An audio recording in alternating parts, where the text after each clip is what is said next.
It worked. Excellent. Oh, Frank Turk, do you have something to say? Frank? Are you there? Hey, man! This makes sense! Yeah, this show makes sense. A whole lot of sense. Frank Turk loves the PineCreek channel. He endorsed me as one of the best atheist YouTube channels out there. Unlike this guy. Stop listening to atheist YouTubers. Yeah, including me. But I know people like it when I talk about theism. It's not my preference, but something interesting happened the other day. Matt Slick, for those of you who don't know, is a very kind and gracious and warm gentleman living somewhere here in the United States. Thank you, Second Temple, for the donation from Puerto Rico. Hey, that was pretty good, right? All the R rolling. Thanks for the donation. And so, yeah, Matt Slick is a man who is a Calvinist Christian. Calvinist means basically God chooses everybody, and it's all God, and he's sovereign, grace with a capital G, sovereign with a capital S. Google it if you're not sure what Calvinism is. And yeah, he just is really scared that people might go to hell, even though God's the one who decides who goes to hell and who goes to heaven. Ultimately, God is the arbiter of that. And he just really doesn't like atheists because... No, he loves atheists. I take that back. I mean, he loves atheists. He loves me. He loves all of you because he's commanded to, right? I love people because I choose to, but he loves people because he's commanded to. The sarcasm. Myron, I thought we cured me. I got to go back to my therapist. Yeah, but she's so expensive. Well, yeah, Second Temple gave me $2, but she's more than $2 an hour. I mean, the therapy I need. We're all mentally ill, by the way. It's just some more than others. Okay, let's take a listen to this. Is your moral standard because it's my moral standard. Why ought you obey God? Because I've been bought with the blood of God, Acts 20:28, and I'm obligated to follow what he says because of that purchase. Oh, by the way, yeah, this was the teaser. You shouldn't be allowed to talk or reason because you're harmful to society and you're a disgrace to mankind, and you're ultimately lead your family to damnation. Now, he said that as an example, and I think if he were here, he would say, I really don't mean that, but maybe he does. And you'll get the context later, and so you can judge for yourself. But I've been told that by many Christians. Not those exact words. But from their point of view, if I'm saying things that will lead people astray from Christianity, then yeah, I'm leading them to hell. And that because of that, you're the worst father possible. You don't see what you're doing now is just doing nothing but circularity. You're saying your moral standard is what gives you the right. I say, why does your moral standard? Because it's my moral standard. Why ought you obey God? Because I've been bought with the blood of God, Acts 20:28, and I'm obligated to follow what he says because of that purchase. Okay, so you ought to obey God because you're obligated, which is another word for ought, to obey God. You sound very circular, Matt. You see how this works? That you recognize. Okay, so this was on Discord on the Politics and Religion channel in the Kenosis Fight Club. Is that what it's called? Yeah, I think so. I have you on my Bose headset. I hope it's not too noisy.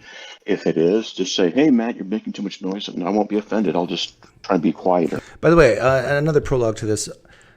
Many atheists don't like me because I'm a conservative. And they especially don't like that I say be more dead inside.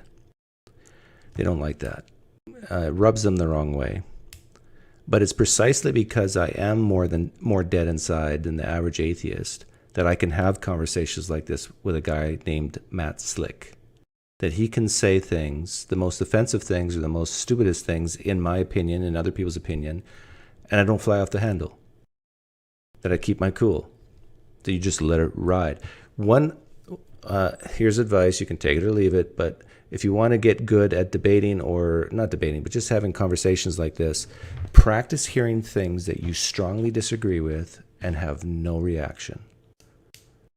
In fact, try to even push down your desire to push back on it. Just practice hearing things you strongly disagree with and just let it slide. It's a tough skill to learn.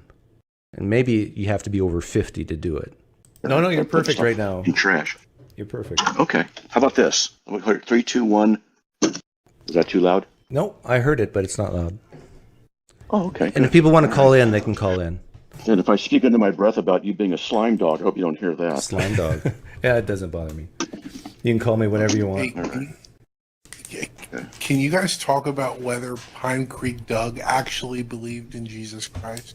Yeah, I just came into this channel. I had no plan to talk to anybody, let alone Matt Slick, but it happened. When he was a Christian? They went out from us because they never were of us. If they had been of us, they would have remained. So you can have an intellectual belief. Just like 2 Corinthians 7:10 talks about different types of repentance. There's true and false. So you have true and false belief, and that would be the case with him. But to be fair, I could still die and go to heaven.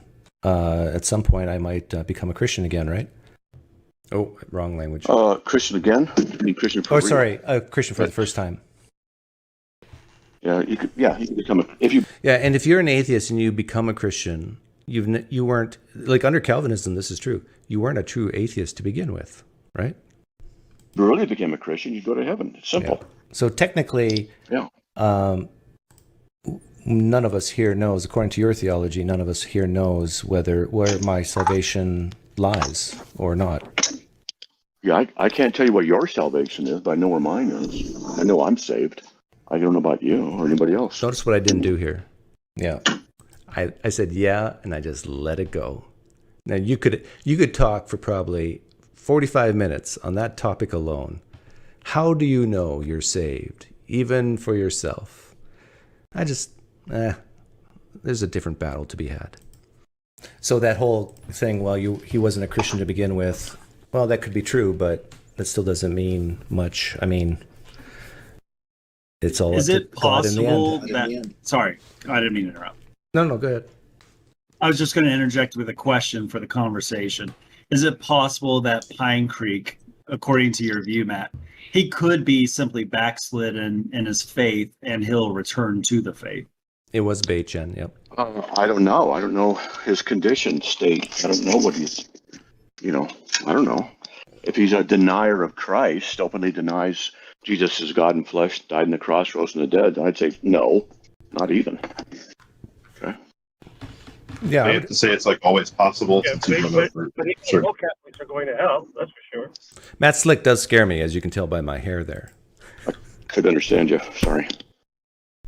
I think I just got out of the pool or something, and I was like, my mom believes that I'm just a backslidden Christian, and I think she kind of believes that because it gives her comfort.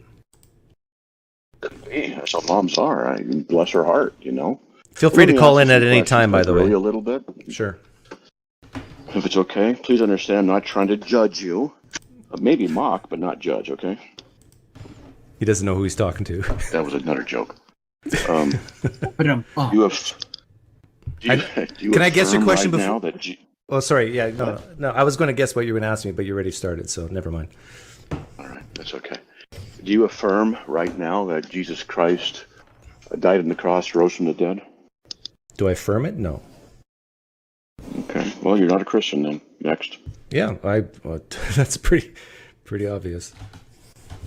But I guess my question back to you is, like, I want to hear that question again. Died on the cross, rose. Okay. Do you affirm right now that Jesus Christ died on the cross, rose from the dead? Do I affirm it? No. Okay. Well, you're not a Christian then. Yeah, that's actually a bad question. You know why? Someone can affirm that Jesus Christ is God, died on the cross, and rose from the dead, and still not be a Christian. How can that be, Doug? How can that be? Can't you imagine it? Can't you imagine someone, and I think there's a few people out there in the world who actually, I remember a few years ago talking to a guy who said, yeah, I believe Jesus is God, died on the cross, rose from the dead, but I hate him. I hate him, he told me. Something like that. This was years ago. I believe it's all true, but I do not follow him. I do not worship him. So Matt Slick, if you ever hear this, you need to refine that conclusion you came up with. If you affirm Jesus Christ is God, died and rose from the dead for your sins or something like that, then you're a Christian. No, you can affirm that and still go to hell. Doesn't Satan himself believe that Jesus is God, died on the cross and rose from the dead? Satan believes it. Next. Yeah, that's pretty obvious. But I guess my question back to you is, like, I don't believe hell exists. It doesn't matter, if hell exists or not. It doesn't matter what I believe about it, as far as PineCreek, become a Catholic, man. No, don't go to Catholic, or you'll go to hell too. Don't become a Catholic because you'll go to hell too. You notice what he just said? In my promo teaser there, he said, I don't know anybody else's salvation, but I know my own. But he does know Catholics are going to hell. No contradiction there. Come on, I want to hear what you had to say. I think he's being serious too. Yeah, I guess it's not joking. Is there any benefit to me being a Christian if we don't take the afterlife into consideration?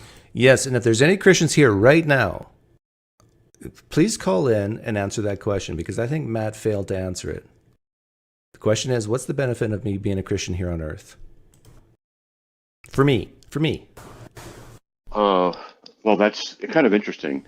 It's like saying, can you consider what a circle is as long as it's not round? Okay, yeah, you're talking about logical truth. So, but let's assume I'm wrong about Christianity. You're right. But I already told you I'm a conservative. I believe in family values. I bet you, if you knew my life, you would say, man, he's a better Christian. I mean, he acts like a better Christian than most Christians I know. Been faithful Christians to tell my me wife, been married for 30 years, over 30 years. Whoa, really? 31 yesterday. Congratulations. Have two wonderful kids. Thank you. I believe I homeschooled my kids for 6 years, K through 6. See what I'm doing here? Okay. Hey, you atheists, you see what I'm doing? I think a lot of society is, in quotes. His wife is a Christian. My wife is a Christian. I don't try to dissuade her from Christianity. I encourage her to go to church and to small. You see the technique I'm using and all that. Hey, Doug, quick question. What's that? Good for you. How many of those 30 years are happily married? Oh, all of them. And I say For that. who, or him or her? I say that honestly. What a disgusting question, really. Like this guy, and I think a lot of atheists assume that just because my wife's a Christian and I'm an atheist, that we have a bad marriage. I mean, no. The proof's in the pudding. We live very happily together. We're content. We're good friends. We have each other's back. We have sex. We've raised two incredible, productive members of society, children.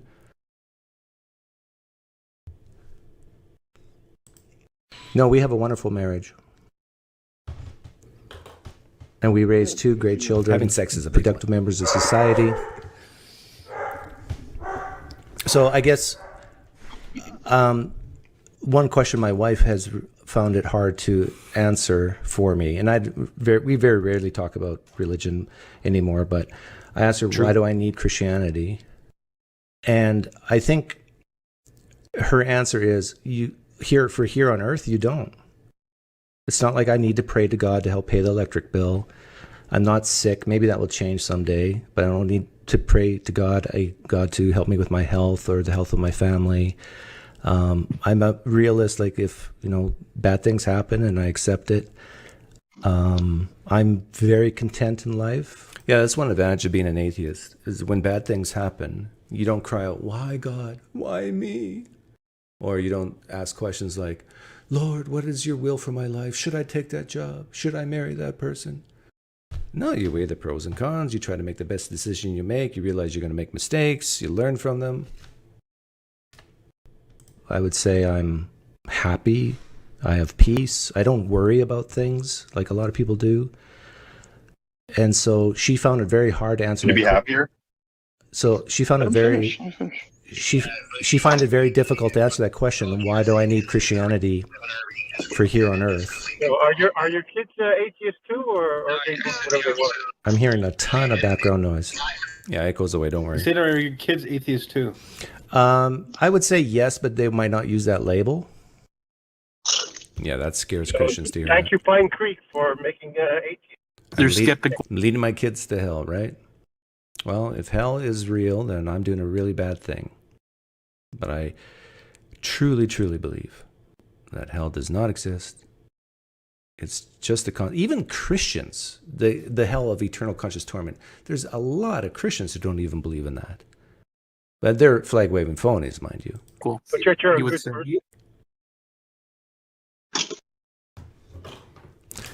But again, like my kids are very productive members of society. They both have jobs. They both are well respected among their peers. I'm proud of my son. He took a summer job. Well, it's actually going to probably be a full year. He's working full-time as a valet. And he makes the most tips out of all the valets there because he's a really good-looking guy, very charismatic. He's a musical theater kid, so he knows how to charm people. He knows how to... Well, and plus he's learned from his old man. But the tips he makes as a kid, 18 years old, don't tell anybody this, but he came home the other night. Oh, I sound like Biden whispering, but he's actually in the house right now. So don't tell him I said this. But he came home the other night. He makes like $11 an hour. But I said, how are tips? $270 on an 8-hour shift, moving cars around. Going, whoa.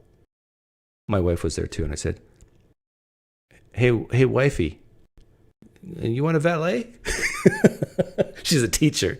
My son, at 18 years old, is making more money per hour than my wife, who's been a teacher for decades.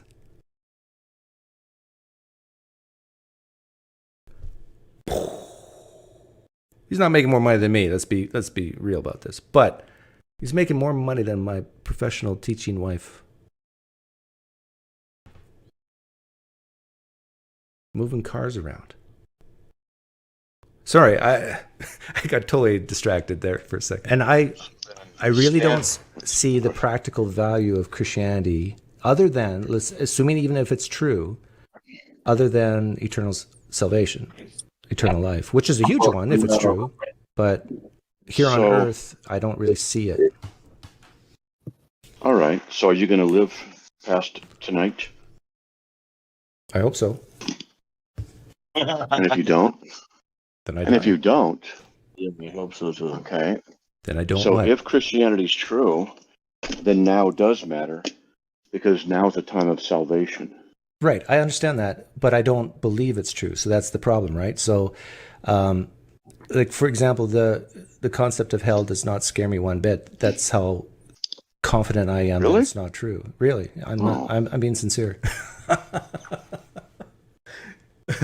I mean, if an atheist says that to a Christian, like Matt Slick, the concept of hell doesn't bother me one bit. Doesn't scare me one bit. And it's true. I can tell you stories of examples of where I'm staring death in the face and it didn't occur to me to pray or think about eternal life. So, I mean, the proof's in the pudding. And so when you take away that stick from a Christian, like you can't scare me. You can't threaten me. Now you're left with the carrot because the stick is gone. There's no stick that you can throw at me. So my question to Matt, which he still hasn't answered, what is the carrot? Why do I need Jesus Christ today in my life? If I truly believe there's no hell, we didn't talk about heaven, but I don't even desire to live forever in heaven, where there's no tear will be shed. I actually like shedding tears. There's no crying in heaven, why go to heaven? If there's no struggle and pain to overcome in heaven, why go to heaven? I like the struggle. Have you? Just not gratuitous struggle. You broke up. You cut out, Matt. You cut out, Matt. Yeah, we're talking about this. Panic. He's coming back, don't worry. Is he driving? Or? Oh, No, he'll be back. what He's accent probably was just that? moving around. Is he driving? He's in his garage, so he there might we be going in and out Are of you his there? Wi-Fi. There you go. Oh, that person there who just talked, I think her name is Jane. And I'm not sure, but I think she dislikes me strongly because I'm a conservative atheist. And I got a few comments, about how I did a good job with Matt from these people who dislike me strongly. And they don't realize that this being more dead inside is what gives you the opportunity, the strength, the outcome that you want by just taking your emotions and putting them on the shelf. There Okay. you are. Hi, On my Matt. phone, it just kind of hangs up, or not hangs up, but goes mute every 10 minutes or so if I don't move it. So I got to move it every 5 minutes.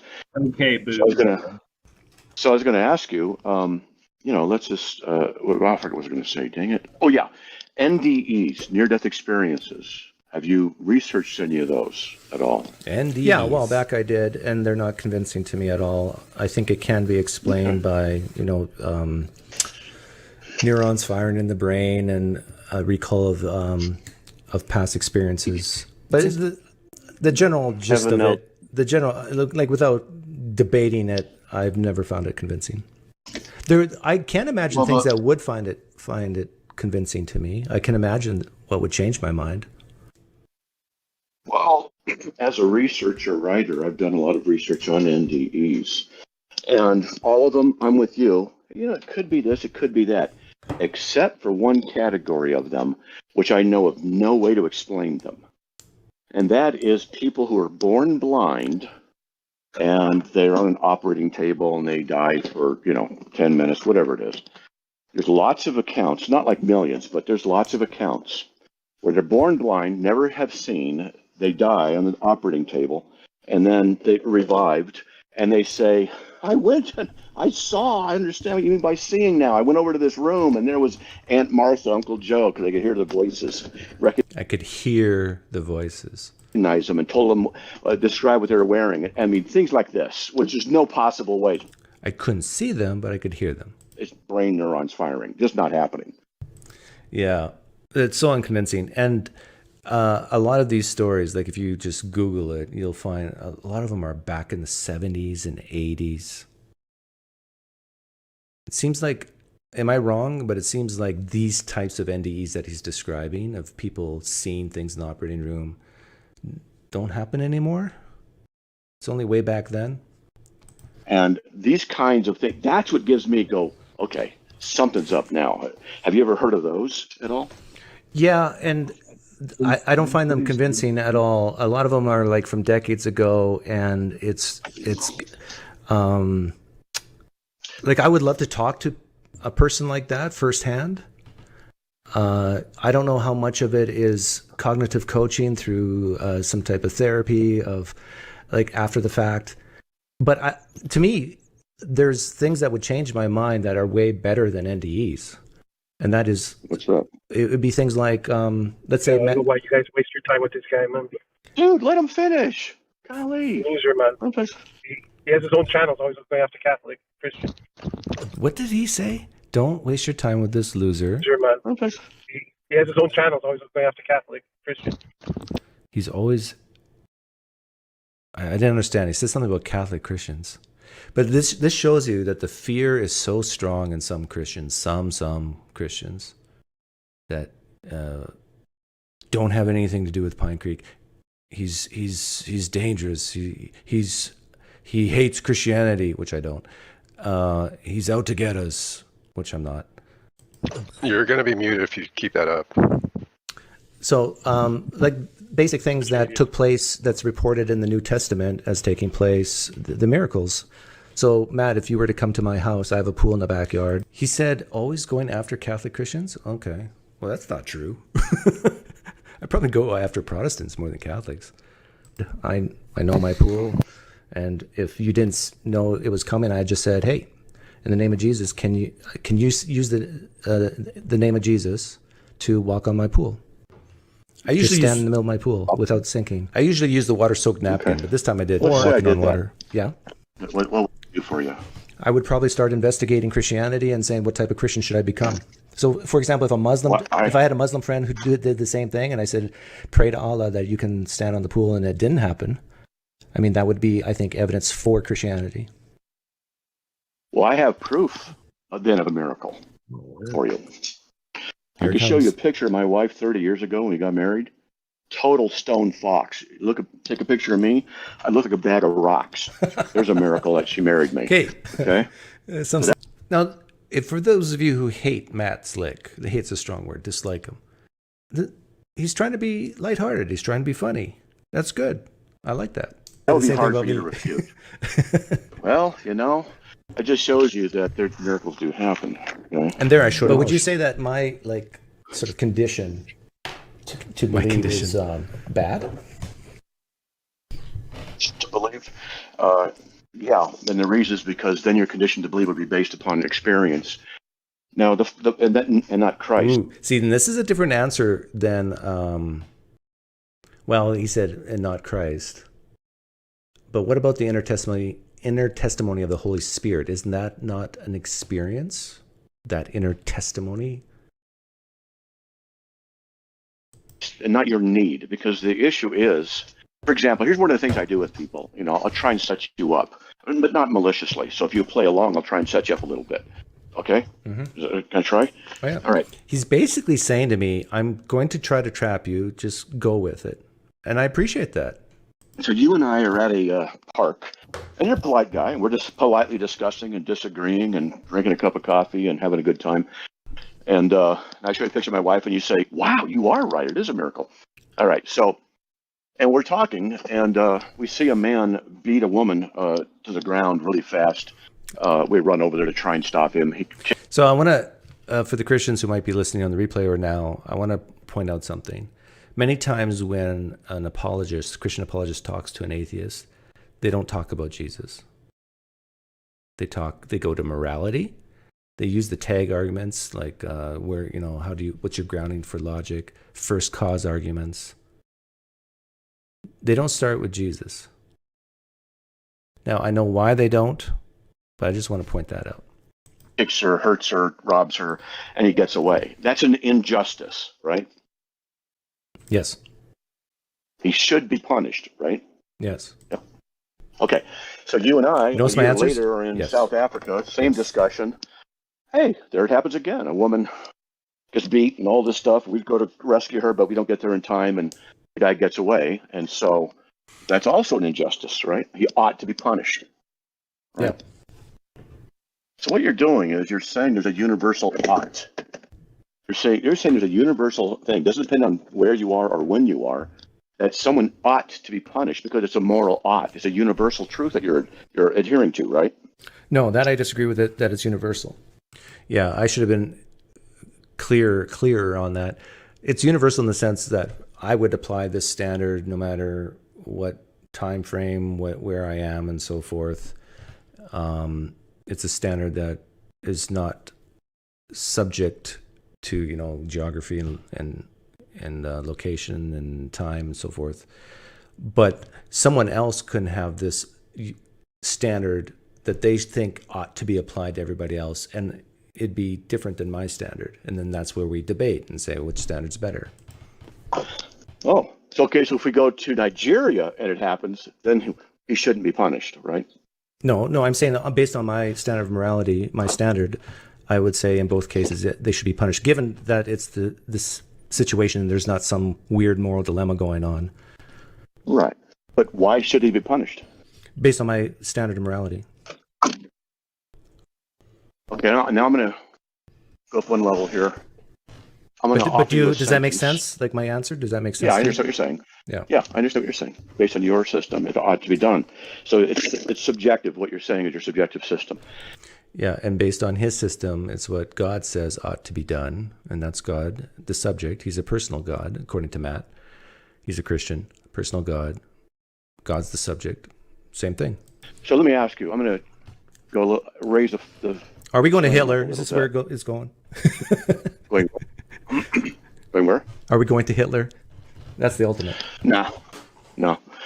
How about this? Statements are true or false. Okay, I am cleaning the garage food, which is true, and talking to you is true. I'm also an albino elephant. That's false. Okay, so statements have truth value or false value. So I'm going to offer you a statement. Tell me if it's true, and I'm going to try and get you to justify why. This is it's true, so boring right? to me. Here's a statement. It is. Oh my goodness! Look at that. I just found a gigantic thing of dill pickles. My goodness. Don't eat them. What was that? Yeah, is this a sign he has ADHD, that he's so distracted? In there. I'm not gonna. They're moving. One of them kind of smiled at me. Praise Jesus. See, he's using That's humor not good. again. You know, when food looks at you back. Oh, okay, I'm done. Like, you got to give props to Matt Slick here. He feels, right now at least, he feels like he's in control. He's using humor. He's using similar techniques as I'm using. We're using it back and forth. We got like two, what's the noun form of rhetoric? Rhetorician? Going at it. So here's a statement. It is always morally wrong for anyone to torture babies to death merely for their personal pleasure. True or false? I'm setting you up, just like you know. Yeah, no, I know. This is the classic example. I would say true, but it's because of the reason, for fun. Okay, here's the problem that you would have, is that you're affirming a universal moral absolute. It's always wrong, morally wrong for anyone. Always. This is universal. If you're, whatever you are, atheist or agnostic, your opinion is that there's a universal moral obligation. Well, now, but again, it's based on my standard. How do you justify that? It's based on my standard. Yeah. It's the same answer I gave before. Your standard is there's a universal moral obligation for everybody. That's your standard. No. All right. Yeah, so someone else might have a standard that says fun is the ultimate value.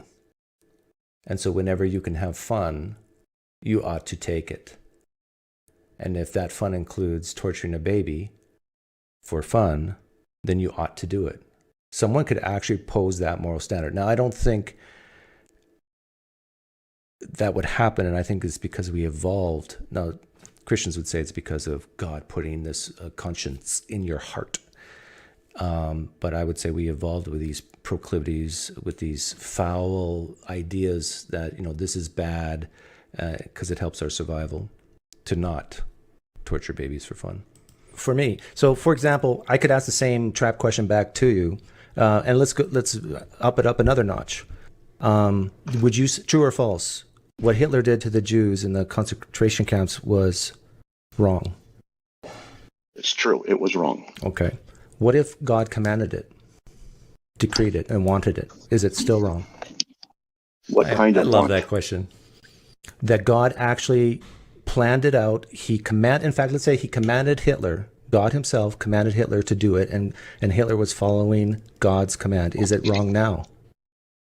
If that's what God commanded, then by definition, it would automatically be good because whatever God does is good. Okay, so the answer that you ask requires the affirmative. Perfect. So what you have just said, that's not universally wrong to slaughter Jews. No, I didn't say that. I said if God were to command that.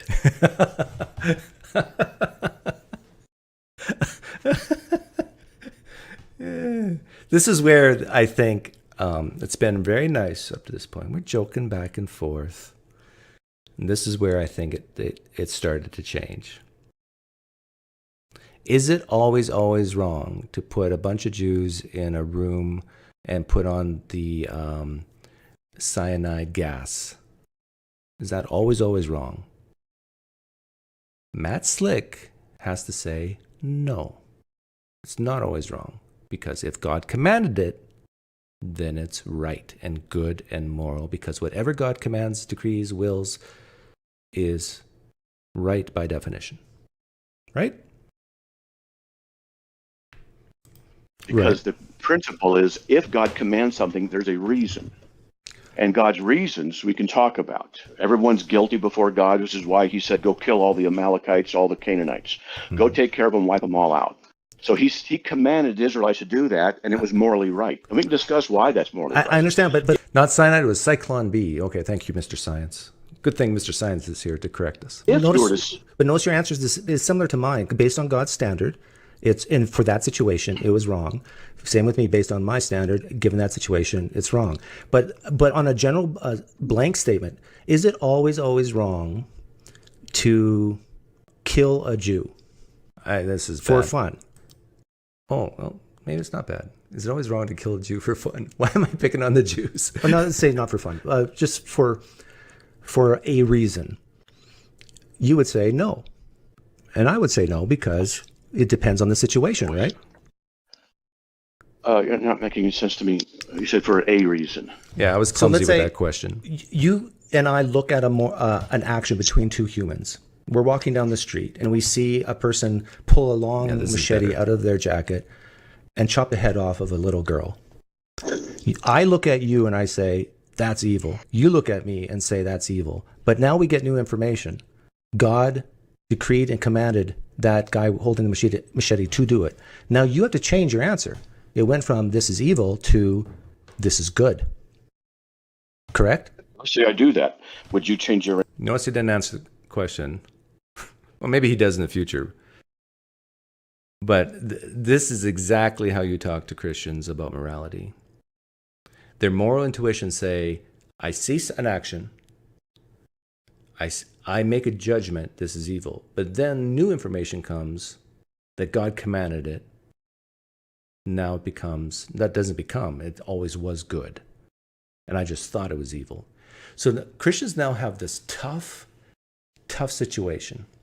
And even atheists, but because we don't always have all the information. But Christians have this special problem of what they think is good and moral may actually be evil, and what they think is evil and bad might actually be good. The only way they can know for sure is if, number one, let's say we're talking about an action that's the Bible never, ever, ever talks about. You have to know the mind of God to make that judgment call, to be confident that you're right. Otherwise, you just have to say, I don't know. It feels wrong to me, but God might actually have commanded this. Answer two. If I was a Christian and believed that this God's real, yeah. But would you change your answer? Because you see, if you say no, you wouldn't change your answer. Here it comes. And you're saying there's a moral obligation that others must abide by. No. What I would say in that situation, that my standard of morality is better than your God's. That's what I would say. So let's say it's true that God exists and commanded the guy with the machete to chop off the girl's head. You would change your mind. I would still say it's evil. Because I would say that my morality is better than God's. You yourself judge as being better than somebody else. That's what you're doing. Yeah, exactly. Matt sounds a little woke here. How dare you judge yourself better than someone else? Okay. Yeah, you're begging the question. You're assuming you're the moral judge. Well, I am. What gives you the right to be? What gives you the... Now we get into, I think Matt's starting to get more and more offended now because I basically said, I'm better than your God. Prove me wrong.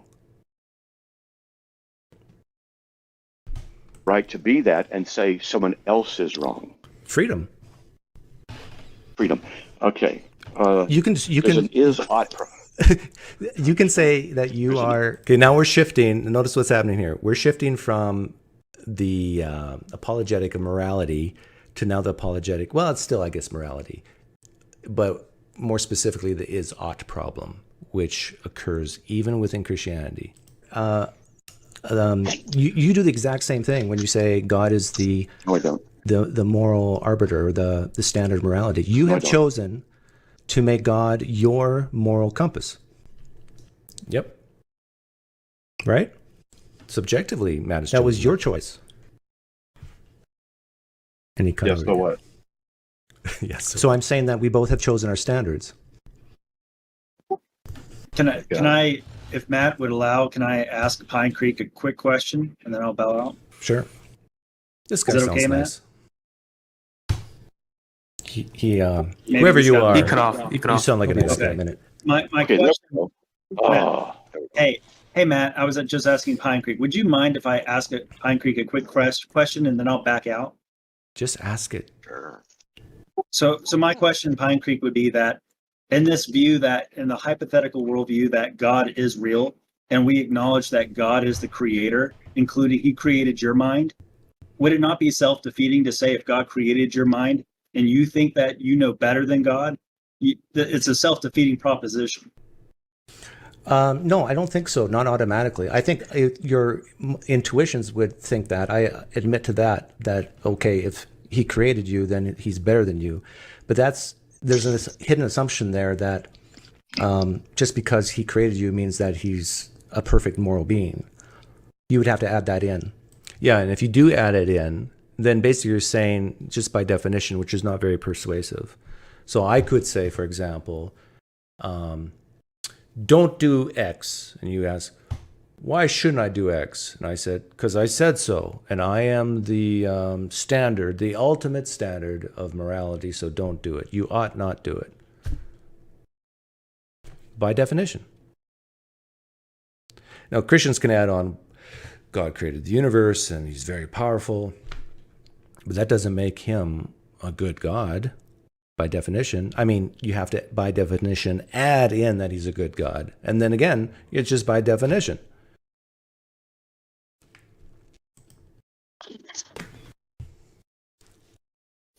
Right? So the issue here that's we reasonable, get back right? to is, you're an atheist, right? Yeah. What moral standard do you have by which you can then judge others what is right and wrong? I would say very similar to yours. I changed my answer from the usual, so see if you notice. We look at outcomes, what seems to benefit our survival, our happiness, our long-term peace and joy, what things like the golden rule, empathy we can use. I tried to avoid the phrase decrease suffering. Oh, what's the, I don't even remember what the normal phrases are anymore. Net well-being. Yeah, well-being and unnecessary suffering. I try to avoid those phrases and just change it a little bit.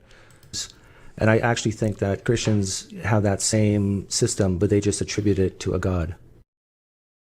No, that's not it. If you're going to argue from the Christian perspective, you should know the Christian perspective. I'm not trying to argue from the Christian perspective. I'm arguing from my perspective. That's not the Christian perspective. I know it's not the Christian perspective. So, it's my perspective on how Christians act. well, it's your perspective, but your perspective is wrong. That's not the reason. That's right. I am telling you. No. You're wrong. I'm right. But that's not very. But Matt, that's not very helpful. Just to say to someone that they're wrong. You got to give a reason why you think they're wrong. I was. Okay. But you're starting to interrupt me a lot now. I'm starting to get mad now. Okay. Well, okay, so, Matt, I'm going to be very honest with you. I do not see you as better than me or more important than me. So I will interrupt you as much as you interrupt me. Is that fair? Those are the rules you want. Okay, fine. I asked if it was fair. I think that's very fair.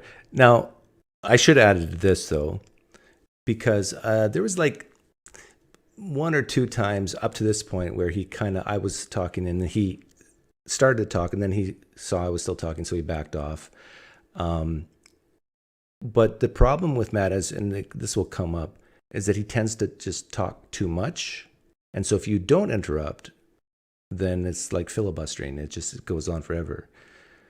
So I think it's totally okay in casual conversation like this, that if someone is if someone's talking a lot, that you give a little nudge, like you go, and then not get defensive, like, oh, you're interrupting me. Like if it's after 3 seconds, then yeah, but if, 15, 20, 25 seconds of talking, I think is good enough for a back and forth. So you're an atheist, right? With exceptions. Correct. Do you have the right to impose any moral value on anybody else? Through voting, yes. To impose your moral view on anybody else, do you? Through voting, yes. Voting is not what we're talking about. But that answers your question.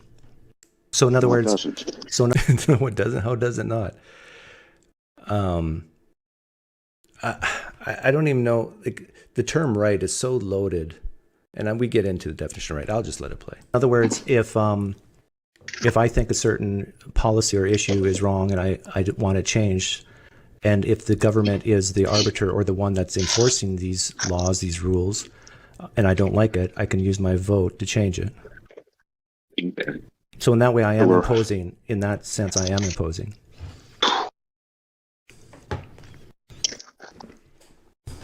Making sure you're done. Yeah, I'm done. Okay. So the man who's beating up that woman we talked about earlier, do you have the right to stop him? Yes. What does that even mean? You have the right to. On what value? Like, in the sense that if I wanted to, I can intervene. I have the right, and as far as a creature who can make choices and do stuff. But does he mean morally? Well, yeah, based on my standard. Does he mean legally? Do I have that right? Well, it depends on most countries and most states have that Good Samaritan law that you can actually intervene and save people's life and kill other people. So what does he mean on my own personal standard? Okay. So what you're doing is you're imposing your personal standard on somebody else. Yes. But I have to also reap the consequences if I'm wrong. So, for example, if I commit an action on another human being and I think I'm doing good, but really I'm doing bad, society also has the right to impose morality on me by, let's say, locking me up in jail. So we're not talking about society. We're talking about you doing something where you impose your moral value on somebody else. And I'm asking you, what specific reason is there that justifies why you can impose your moral value on another individual? What specific, my standard again, it's always going to be the same answer. So you're saying the reason you have the right to impose your moral value on someone else is because it's your moral value. Yeah, but we got to be careful what you mean by right. Like when I hear the word right, number one, I don't like that word. I'm a responsibility guy, not a rights guy, although I do appreciate our Constitution. I know that will resonate with him. So when you say the word right, automatically my brain thinks Constitution, but I'm not sure that's how you mean it. What do you mean by right?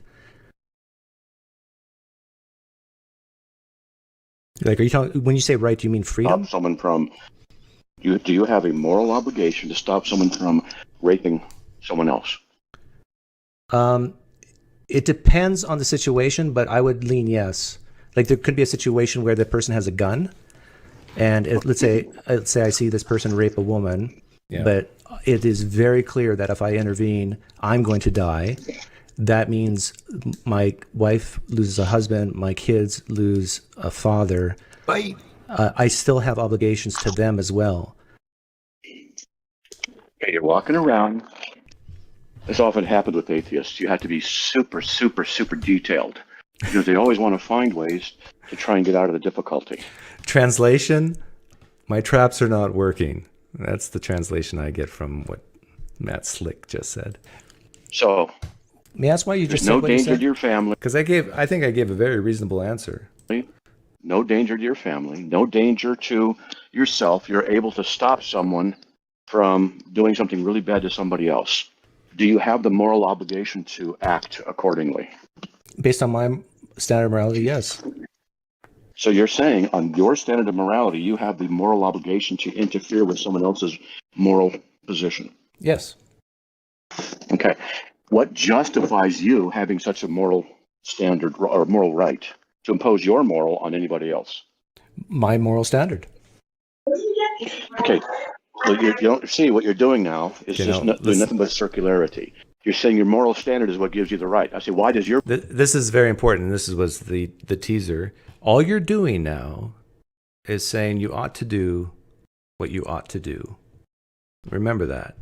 He's accusing me that all you're saying now is circularity. You're saying I ought to do what I ought to do. Your moral standard, because it's my moral standard. What moral standard is mine? That's why it gives me the right, because it's mine. So you're saying your moral standard gives you the right to impose your moral standard on anybody else. Okay, well, if that's the view. But I would say you would say... Do I have... You would give the same answer. You said you were going to interrupt. If that's your view, do I have the same right to impose upon you my moral standard? Yes. Okay. Well, I'm going to do that right now and say... Okay, I got to admit, this part was really, really weird. And I wasn't sure if Matt was just playing a part or if there was a part of Matt that really, truly believed that it was a representation of what he actually desires. Say that you shouldn't be allowed to talk or reason because you're harmful to society and you're a disgrace to mankind, and you're ultimately lead your family to damnation, and that you're, because of that, you're the worst father possible. There's my moral value. That's fine. Am I right? And Matt? So Matt and hold on. Do I have the right to impose that on you? Sure, you can try. Impose. Yeah, you can sure try. Impose. Yep. Oh, I could. But here's the thing. You could what? See, I could do it. You could do what? I could do that if I wanted to. Do what? See, I'm pushing him here to really get specific what he wants to do to me. But there's always ways. What could you do? Oh, I could do it, whatever I wanted to do, right? Because it's morally okay, right? No. Now we're talking about two different things. You're talking about, do you have the power to do it? Yeah, I have the power to do a lot of things, just like you do. Okay, but do you have the power to, let's say, stop me from, let's say, raising the children the way I raised them? If I were to become a pagan and shoot you. See, yeah, he goes into, if I was a pagan, I could shoot you and stop you. But this is so incredibly interesting to me. He thinks that by being a Christian, it will stop you from doing certain things. It's like if you're a Christian, you will not murder. You will not choose to disobey. That somehow, if you're a Christian, you become immune to these bad moral acts. And if you're a Christian and you believe that, and if you say, oh, if you murder, then you're not a true Christian, I mean, you're stupid. Because we got glaring examples of people who call themselves Christians, who confess as confidently as Matt Slick that they're Christian, who do heinous things. Like, people have bad days. People lose their temper. People get emotional, whether you're a Christian or not.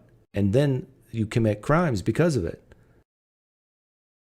You think the Holy Spirit is going to stop you from exercising your free will, Christians? I think that's what's going on here. And Sebastian, I saw you called in. Call back and I'll talk to you. Kill you, yeah. Which I would never do, of course. Okay, but as a Christian, how would you impose it on me? How would I impose it as a Christian? Yeah. I said if I wasn't a Christian. I know, but before that, you said you have the moral right, or were you just completely talking in the hypothetical? I'm talking hypothetical based on your assumptions. I have the right to do whatever I want to do because that's your position at your... Okay, we'll see I'll pause it here and we'll see what Sebastian has to say. Sebastian, where'd you go? I just let you in, didn't I? Try again, Sebastian. You're saying you have the right to bring it on somebody else. Therefore, I can say the same thing and say, yes, I have the right to impose upon someone else too. But you see, the problem with that is that if that position is upheld, it ultimately leads to chaos. It leads to anarchy. Okay, but Matt, that is true if there's no laws of the land. I agree with you, but we have laws of the land. Who cares? Who cares? Hey, Sebastian. Hi, Doug. Hi. Hi, how are you? Good, thanks. Oh, this is so cool. Happy to be here. Yeah, I'm going to turn you up a bit, but what did you want to talk about? So, Doug, we had a conversation a couple years ago. I would be amazed if you remember. So it was very brief, just a little bit like about myself. So I'm in my early 20s. I've been a part of the Catholic Church my whole life. Grew up, very... I'll cut to the point. I apologize. So we had a conversation a couple years ago. I was singing a funeral for a 16-year-old that died, part of a Catholic prep school. And I told you I was a 51% Catholic. I don't know. Do you recall that? Maybe. So in any event, you were surprised by that, and we actually ended up agreeing that about some of the challenges of believing in God. But these days, I would call myself an agnostic, so not a theist. However, I have an interesting perspective because I still work for the Catholic Church, even though I have a lot more perspective these days, and I struggle with it. I struggle just working for the Catholic Church. Do they know you're an agnostic? Absolutely not. Okay. My role is as a musician, just singing. You know, I'm going to law school soon, so I need some side money, and it's really hard to go to school and, you know, make money at the same time. So But churches are not a good place to work to make money, is it? Unless you own it. that's true. Or you're a freelance musician. You can make $200 on a Sunday just for 2 hours of time. So You're almost as good as my son Valaine. Excellent. Oh, he likes to sing? No, Valaine. He's a valet. Oh. Yeah. Yeah.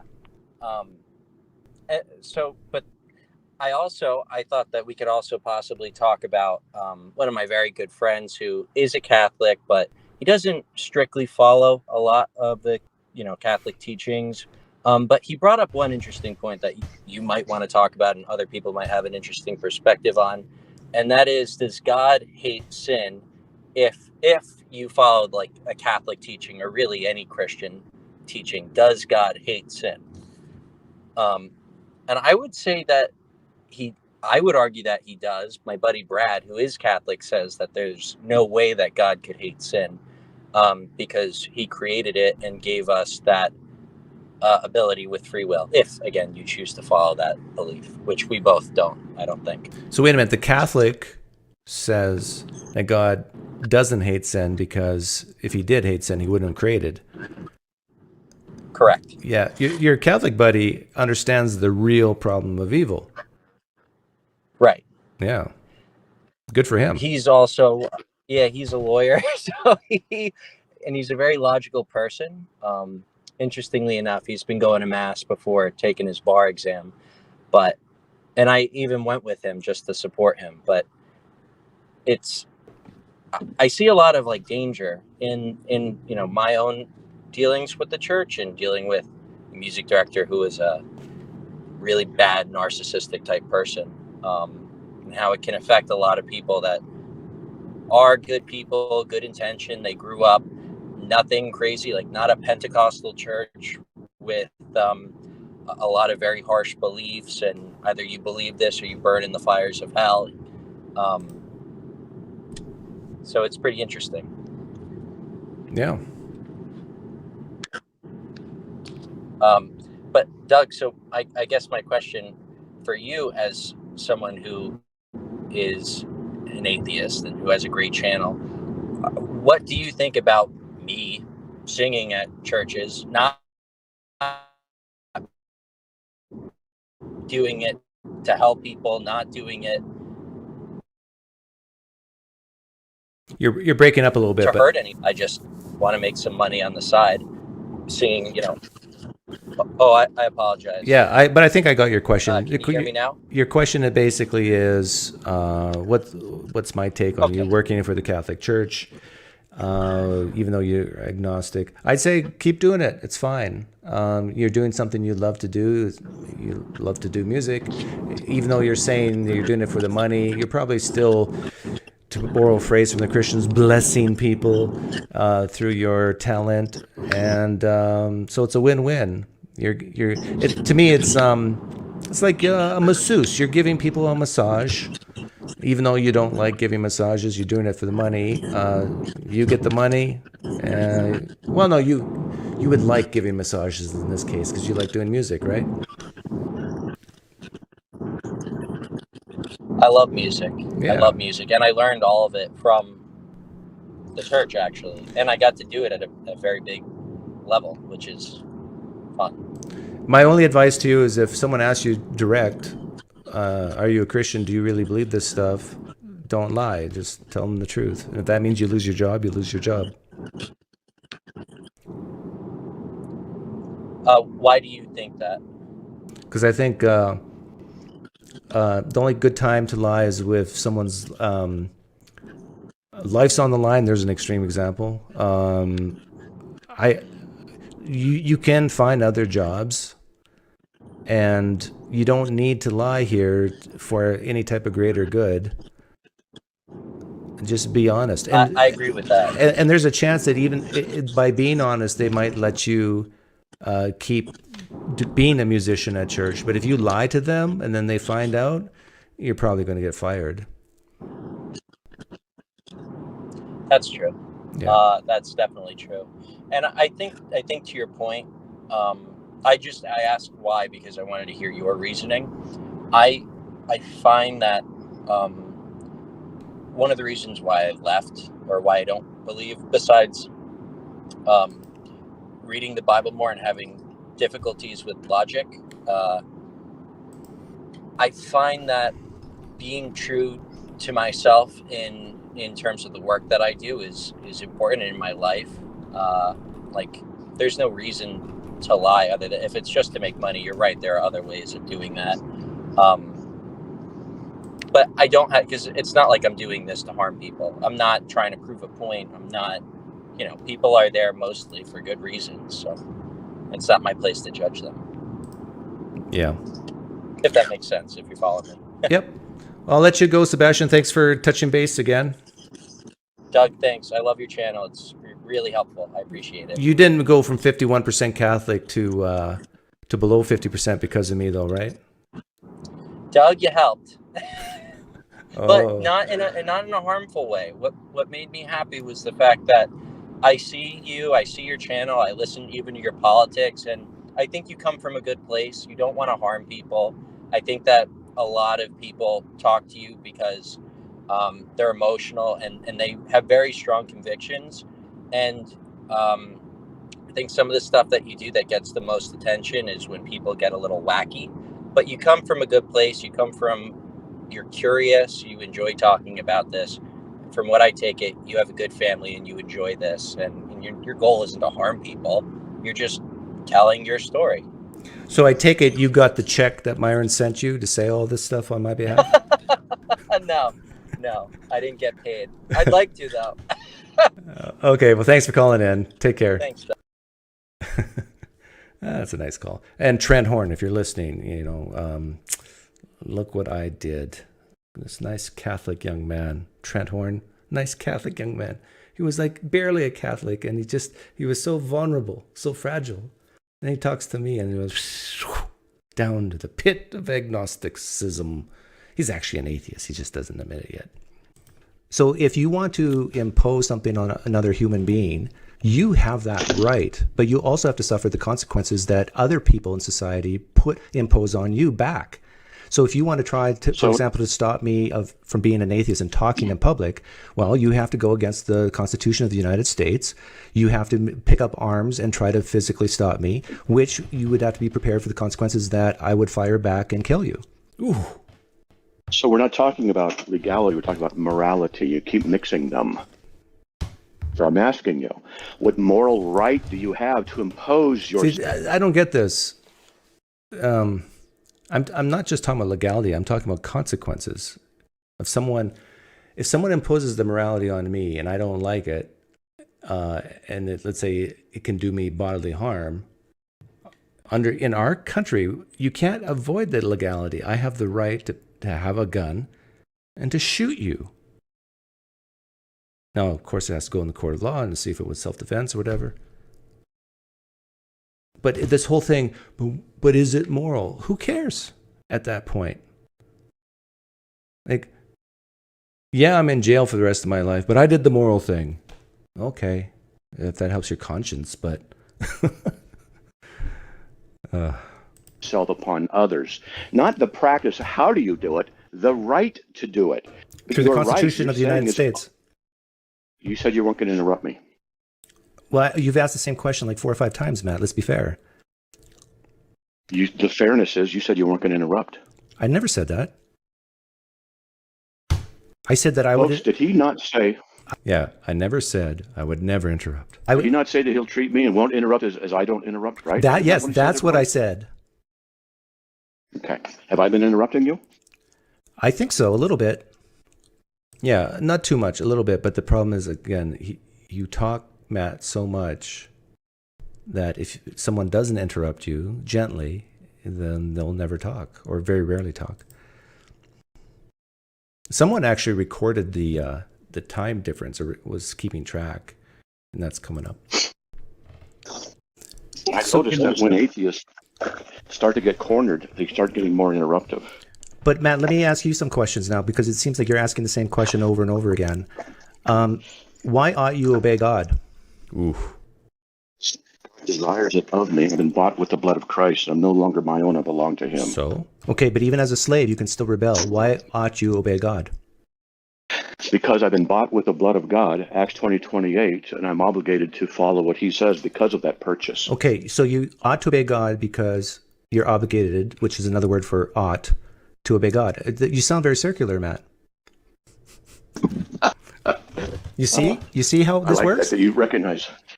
Yeah, I do. I'm glad you recognize circularity. Yeah, so the is-ought problem is a problem that you'll never, whether you're a Christian, atheist, Jew, Muslim, you're not going to get around. For any reason you give why you ought to do something, someone can very easily say, so what? Why ought you obey God? Well, because he said so. So? Well, because he's the creator of the universe. So? Because he's all powerful. So? Because he's a great guy, a great God. He's all good. So? Whatever answer you give, you can say, I don't care about that. Why ought I? The best answer you can give as a Christian is, because he will hurt you. Do you like pain? No, I don't like pain. Well, if you don't obey God, he will give you pain. Do you want pain? No. Well, then you ought to obey God. Oh, that's a pretty good answer to the question, why ought you obey God? Because he can hurt you if you don't. And this leads, I think, leads to this point. Recognizing someone else, but not yourself. The reason is because, personally, I've been bought with the blood of God on the cross. I am therefore no longer my own. And because he is the terminus, he is the ultimate, he is the king, he is the sovereign, I therefore should morally submit myself to his wisdom, his will, and his work. Okay, so if God has open channel reviewed the video with PineCreek's interaction with Matt Slick yesterday. Oh, I got to take a look at that. That's why. Okay, I got your answer. So if a slave is bought by the slave owner, they ought to do whatever the slave owner says? What kind of slave? A generic slave. There's a slave that's been bought.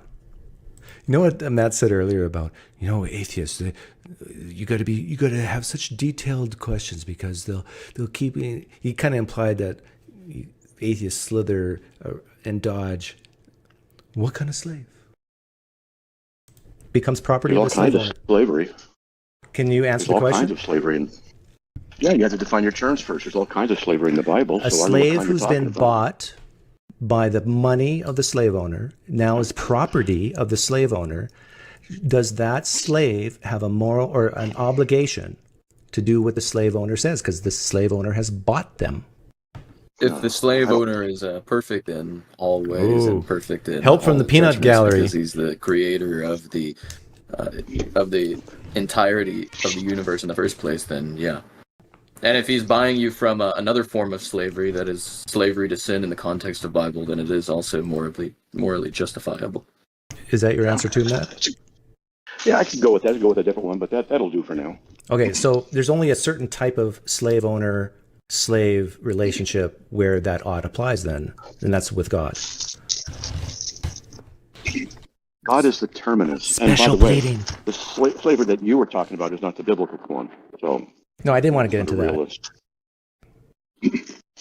I'm not one of those atheists who says that all the slavery in the Old Testament is evil and bad. I think that in a lot of cases, the type of slavery talked about in the Old Testament saved lives.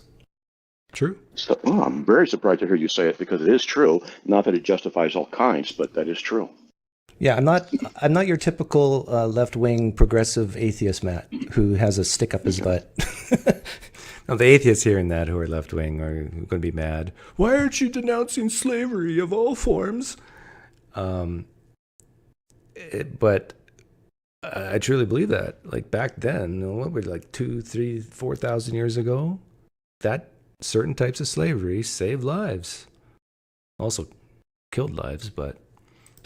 Oh, good. But I do want to mention one other thing that popped into my head. That oftentimes, like I have a lot of experience talking with theists, just like you have a lot of experience talking to atheists, and I do understand, or I've realized that when we have conversations, like we started out talking about pork, and it seems like, especially with Calvinists, it ends up going to things like morality. I'm surprised you haven't brought up grounding for logic and that sort of thing, but maybe that will come up soon. But this gets you nowhere closer to Christianity, which is like if you can gain theism and still lose your soul, right?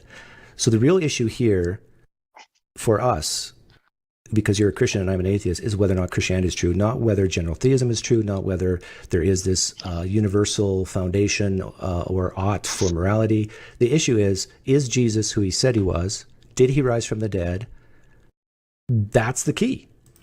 Now, there's going to be Christians listening now and on the replay who'll say, this atheist is 100% right. Right? You're going to say that. You're going to go, whoa. I mean, Matt, you can talk about morality and oughts and even first cause and all these things. But the bottom line is, if Jesus didn't rise from the dead, our faith is in vain, as Paul said. This atheist gets it. So what say you, Matt? Right? Yeah, that is the key. But I was showing you and others why your atheism is bankrupted. It cannot account. Yeah. See, an apologist like Matt Slick is more interested in showing why atheism is bankrupt rather than show why Jesus is true, that Jesus is the truth and the life. He's more interested in trying, at least, to make atheists seem inconsistent, illogical, irrational, rather than Jesus is king. Why is that? My theory is because it's harder to do that. It's harder for a Christian to defend that Jesus is God in flesh and rose from the dead for your sins, the atonement theory. It's harder to defend it because you're basically, because the Bible says so. Ultimately, that's what it boils down to. And that's not very persuasive. Account for the basics of moral obligation. Because when I asked you specifics about the ought, you simply said it's because your opinion is that you ought. And I then worked with what you said and show you how that would be problematic and that it would lead to chaos. And the thing is that you said the Constitution and other things and order is what you were implying. So therefore, you don't want chaos. But your own admission is that it would lead to it. So you're being inconsistent. If I can show you that your atheism is inconsistent, you didn't admit to it. I didn't admit that would lead to chaos. If everybody does the So why did you say same it thing did? in the sense, if everybody does the same thing in the sense that they do whatever they feel is morally right on their own sensibilities, that leads to chaos. Even if I grant that, that's not guaranteed. If everybody thought the same way and had the same moral standard and did what they wanted to do, and everybody agreed what they wanted to do, it wouldn't lead to chaos. It would lead to a very homogeneous society. The only problem is that when people conflict. Yeah, well, this is why we have in the world societies today. But Matt, societies are simply. Matt, I heard you, and I understand your point of view, and I agree with you that if you have a society where you don't have laws, it can very easily end up in chaos. But I hate even to say the phrase social contract and that sort of thing, which I'm sure you're familiar with. But it exists for a reason, and I think that's what prevents this chaos. What prevents the chaos is fear, and people want to just get along and the stuff. And that's fine. And you can have that under communism, socialism, Marxism, dictatorial systems, totalitarian, constitutional republics. You can have all kinds of stuff that brings order and, so to speak, harmony. Yep. But the issue here is what is right or wrong? And if you can just say that there is no right or wrong, and I ask you the question, is it always morally wrong for anyone to torture babies to death merely for one's personal pleasure? And you say yes, then you're saying your personal value is that there is a universal moral obligation. That is an inconsistency from your perspective. You, as an atheist, cannot justify a universal moral obligation, even if it's just your opinion that is there, because if you're an atheist, how do you justify that your opinion is even consistent with your atheism, by which you then say there is a universal moral ought? How do you justify it from your atheistic perspective? You can't. That's showing you the impossibility of your position. Yeah, and I just think you're wrong about that. I think, like, for example, if I say that it's action X is always wrong based on my personal standard and someone disagrees with me, look what happens. What happens is we now talk about we argue with each other, and we talk about the pros and cons, the reasons why action X is wrong, the reason why you think it's universally wrong from your moral standard, and it's in the arena of ideas, and it ends up, I think, Christians end up being the same as atheists. They have to, like, for example, if you tell me that X is wrong because God said so, I can just say, so what? And then you have to try to convince me. You don't get it.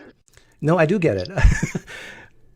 Like, can you answer that question? Let's say God says, and let's keep it generic. God says X is wrong, and I say, so what? Now what do you do?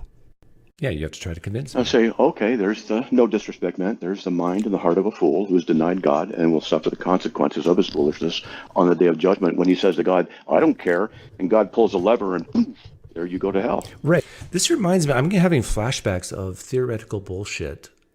Did he talk to Matt Slick or was it Bill Craig? And they had the same conversation. Basically, God says X, and you say, so what? What do you do?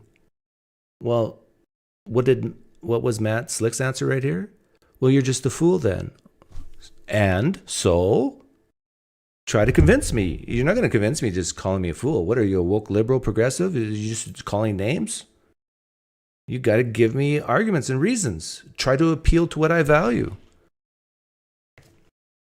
Right. Okay, and that's a great answer, because basically what you said earlier about how fear kind of gets rid of the chaos, Christianity is no different. It's a religion of carrots and sticks.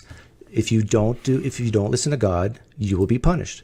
Which is no different, in my view, than secular humanism, as far as there's consequences. There's pain and pleasure. You can kill someone, but if you kill a person that it's not in self-defense, you will go to jail or you might be executed. There's the consequence.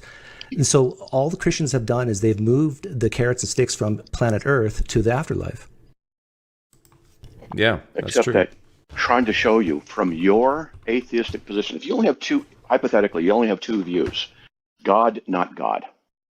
And you want to use either one of those to explain whatever, the universe, morality, existence, rationality.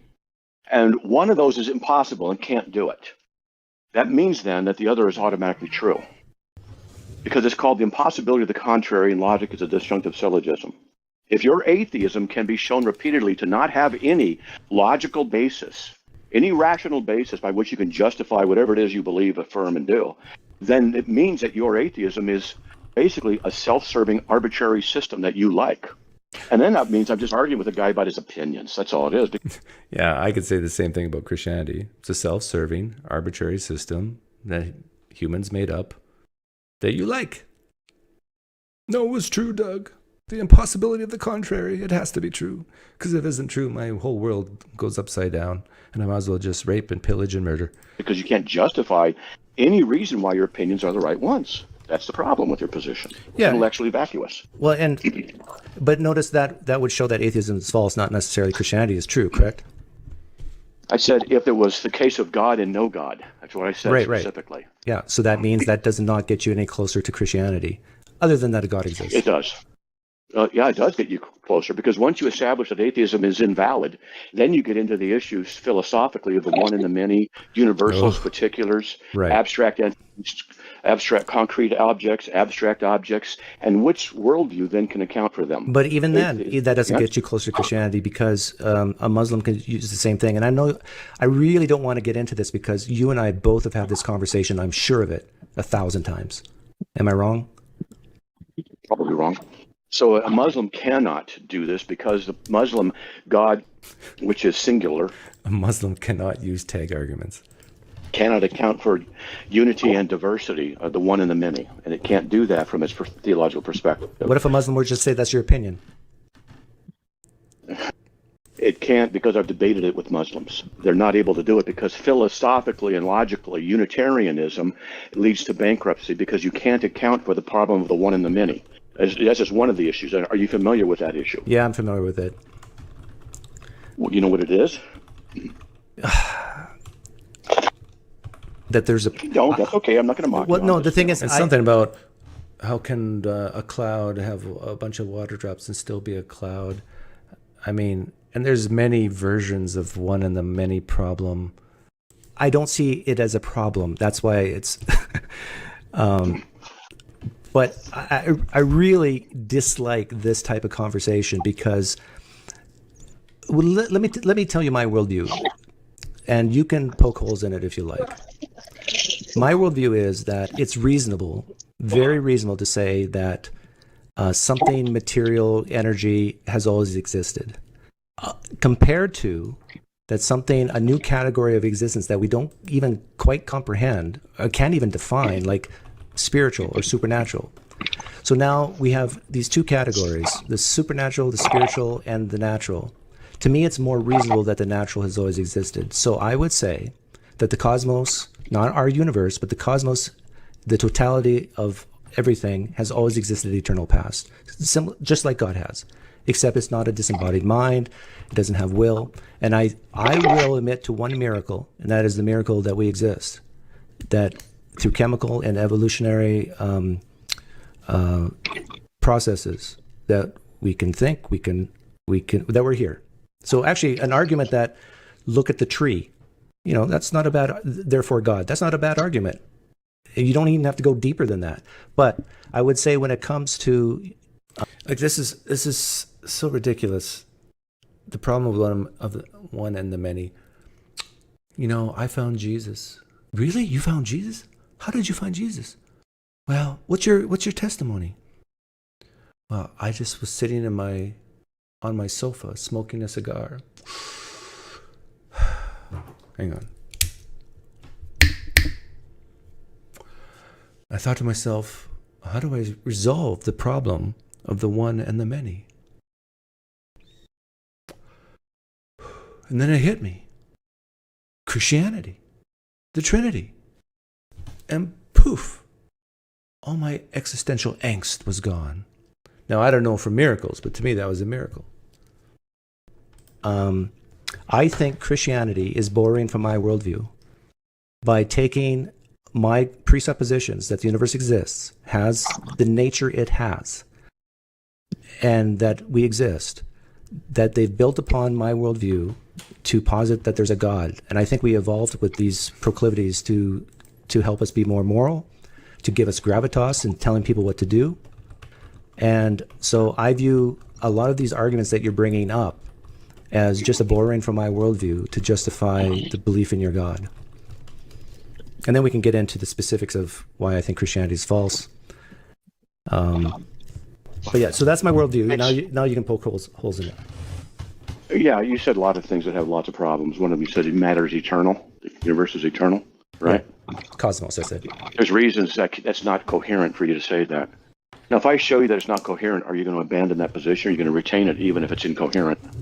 That you can't have an eternal past? Is that what you're saying? Eternal universe, eternal materiality, as you're saying. Do you believe the universe always existed?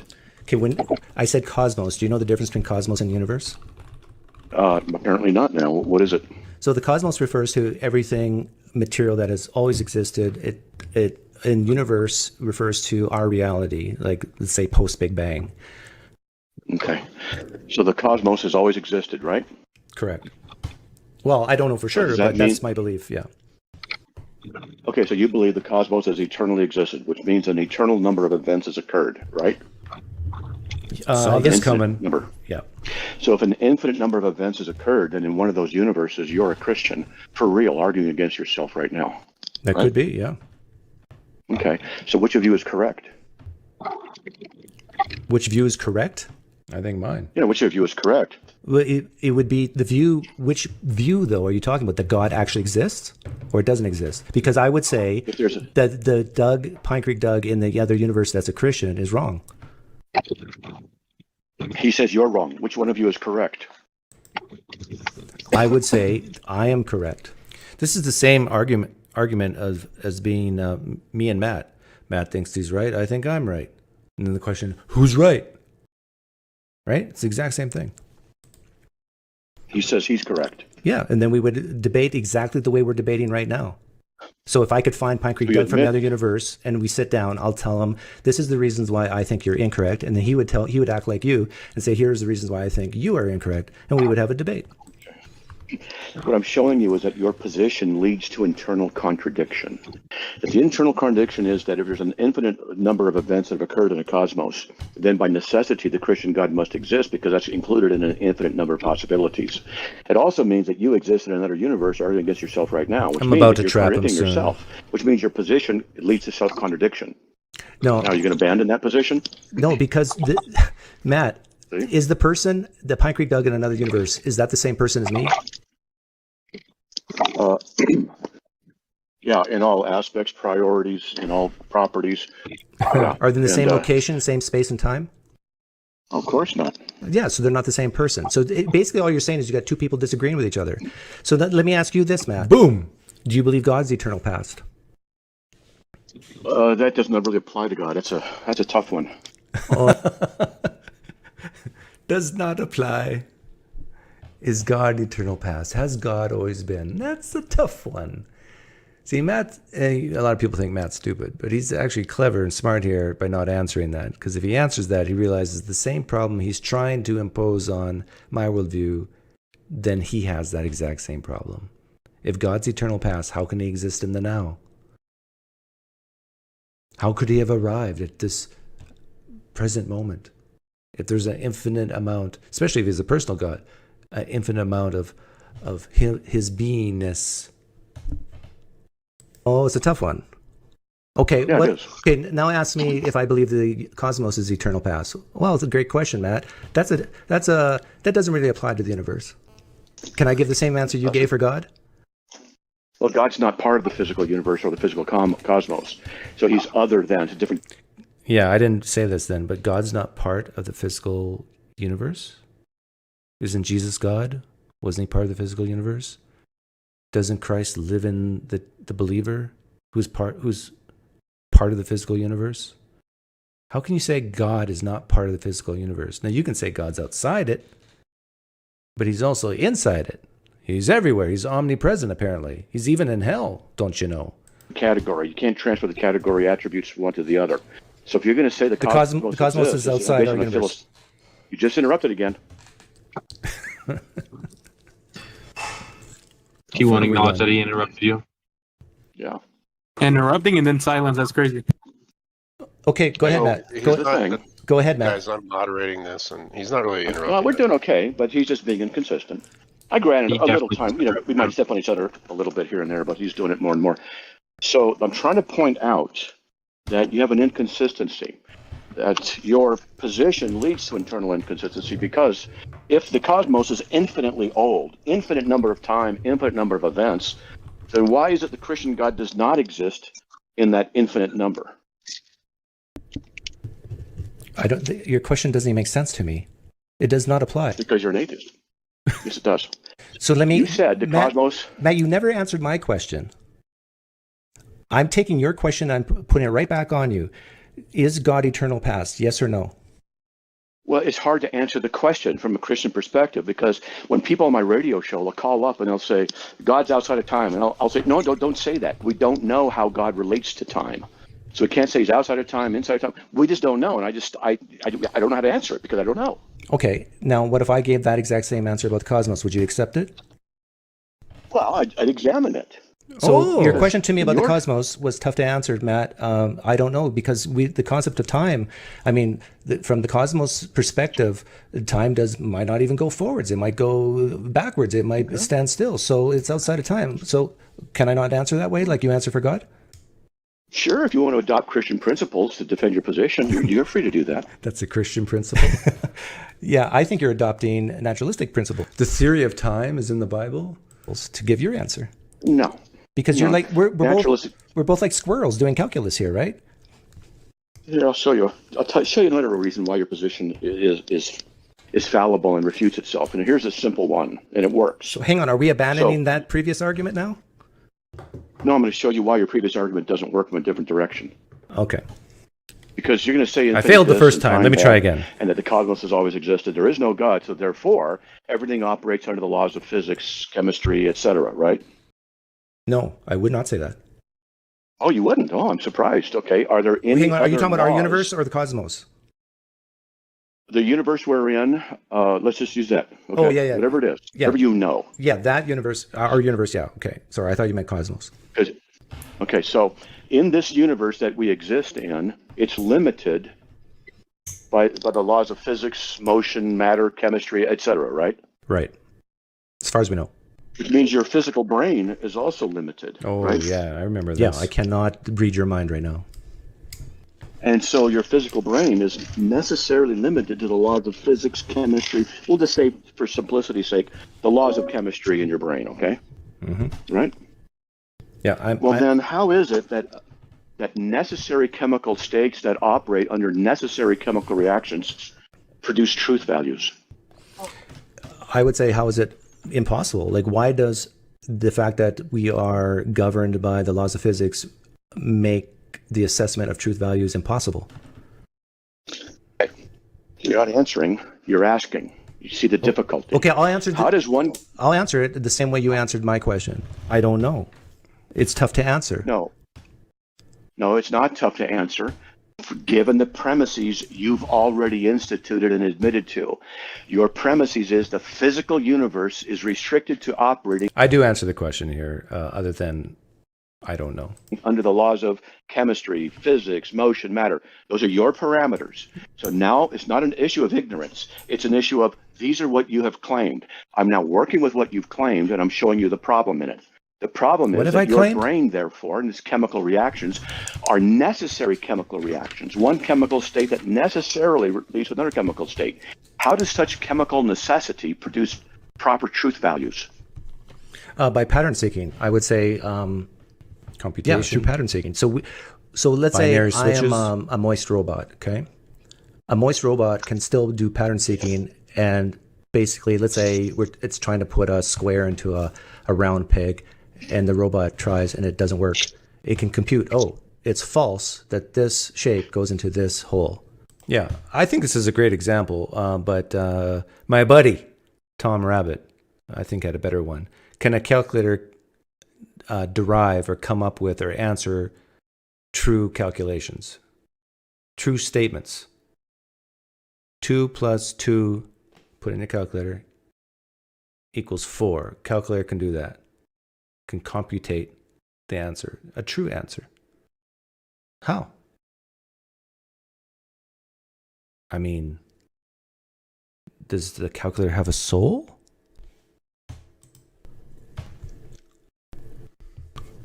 Brain chemicals reacted and made you say a bunch of stuff.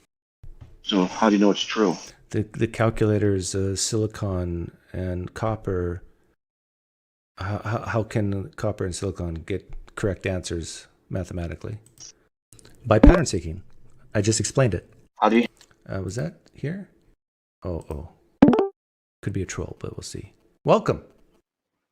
Hello? Hi. Oh, this is weird. I've never done... You've never done this before, and you might not ever will, because you cut out on me. How do you know it's true? Because your brain's making you say pattern sequence. How do you know it's true? Well, you can just go by Oh, this could be Brian Harper. Brian, if you can hear me, refresh. The pattern seeking, the same answer. How do you know the same answer is the right answer?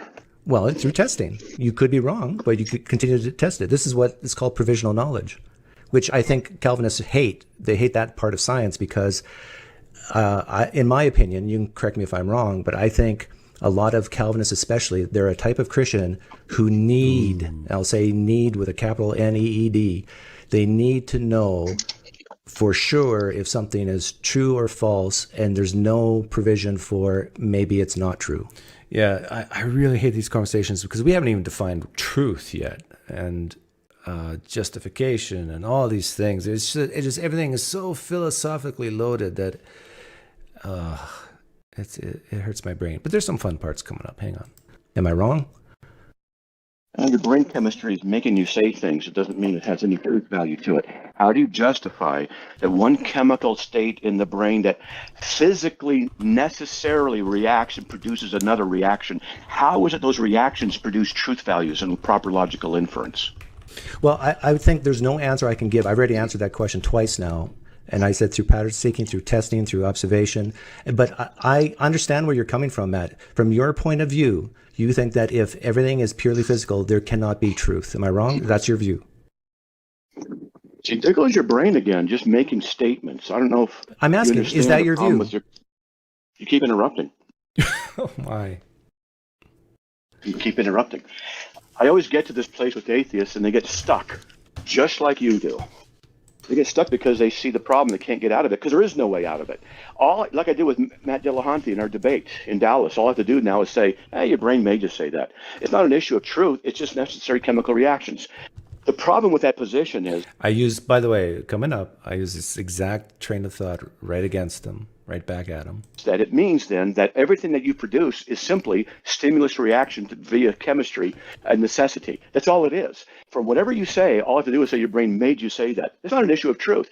And because of that, that position then brings doubt upon itself, and you can't trust that the position is true because it casts doubt on its own validity. It's self-refuting. So that's the problem. Okay, I want to understand you. I think I understand you, but you're saying that if it is determined, are you... Hang on, Brian, I'll let you in soon. But you implied it. Are you saying that if something's determined, it cannot have truth value? Watch. I said, I asked you a question. I'm asking a question back. Is that what you mean? That if something's determined... I'm asking you. Yeah. He's clever here. It's basically about determinism because chemical reactions are cause, effect, cause, effect, cause, effect. But he doesn't want to get into determinism. You know why? He's a Calvinist. He's a determinist like I am. But he just thinks God determines everything, and I think nature does. Okay, Brian. So stay where there's a good signal. Can you hear me? I can see connection interrupted. My goodness. This is the guy who says that I'm, Brian, what did you call me? Deranged or something like that? I don't want to know why, but I can't talk to you because you didn't pay your internet bill. I'm asking you, how is it that one chemical state that necessarily chemically leads to another chemical state in the brain, how does it produce proper logic? Can you hear me? Yes. Are you Brian? I am. Okay. Now don't move, okay? Stay in one spot. Too late. Inference and truth values. Through testing, through observation, through pattern seeking. I've answered this like 4 times now. You can't see the problem with your answer. You say by testing. So the brain produces chemical reactions that produce other things to do, and then what you see, that's how you know it's true because of something that... I don't know what the hell's going on. So in other words, the chemical reactions produce certain things. We'll just that's wait how a you know bit it's and true see if because it it produces stays. certain things. No, what you call the certain things it produces is testing. Also, now you're saying testing is how you discover truth, but that is chemical reactions saying produce a test. Why do you say just chemical You're reactions? refuting yourself. Oh, this is good. What else is there? What else is there? Yeah. There's God. Okay. You're the one saying. Hang on. You're the one saying, Matt, from your perspective. am I allowed to ask questions, or is this one-sided? No. See, we're Yes. We're at an impasse because when I ask you, what else is there, like the chemical firing of my neurons, when you and I are both thinking, we both agree that exists, right? We both agree that's what's happening in our heads. But now I'm asking you, if it's not just these chemical reactions, what else is there? You said God. So is God? Are you aware of? Is God causing? The difference between, is it God that's causing you to say what you're saying right now, Matt? Are you aware of the difference between what's called property dualism and substance dualism regarding the mind? Matt, this conversation is not going to work if it's not a two-way street. I've answered a lot of your questions. Is it God? Is God causing you to say the words that you're saying right now? Yes and no, direct and indirect. Can you explain?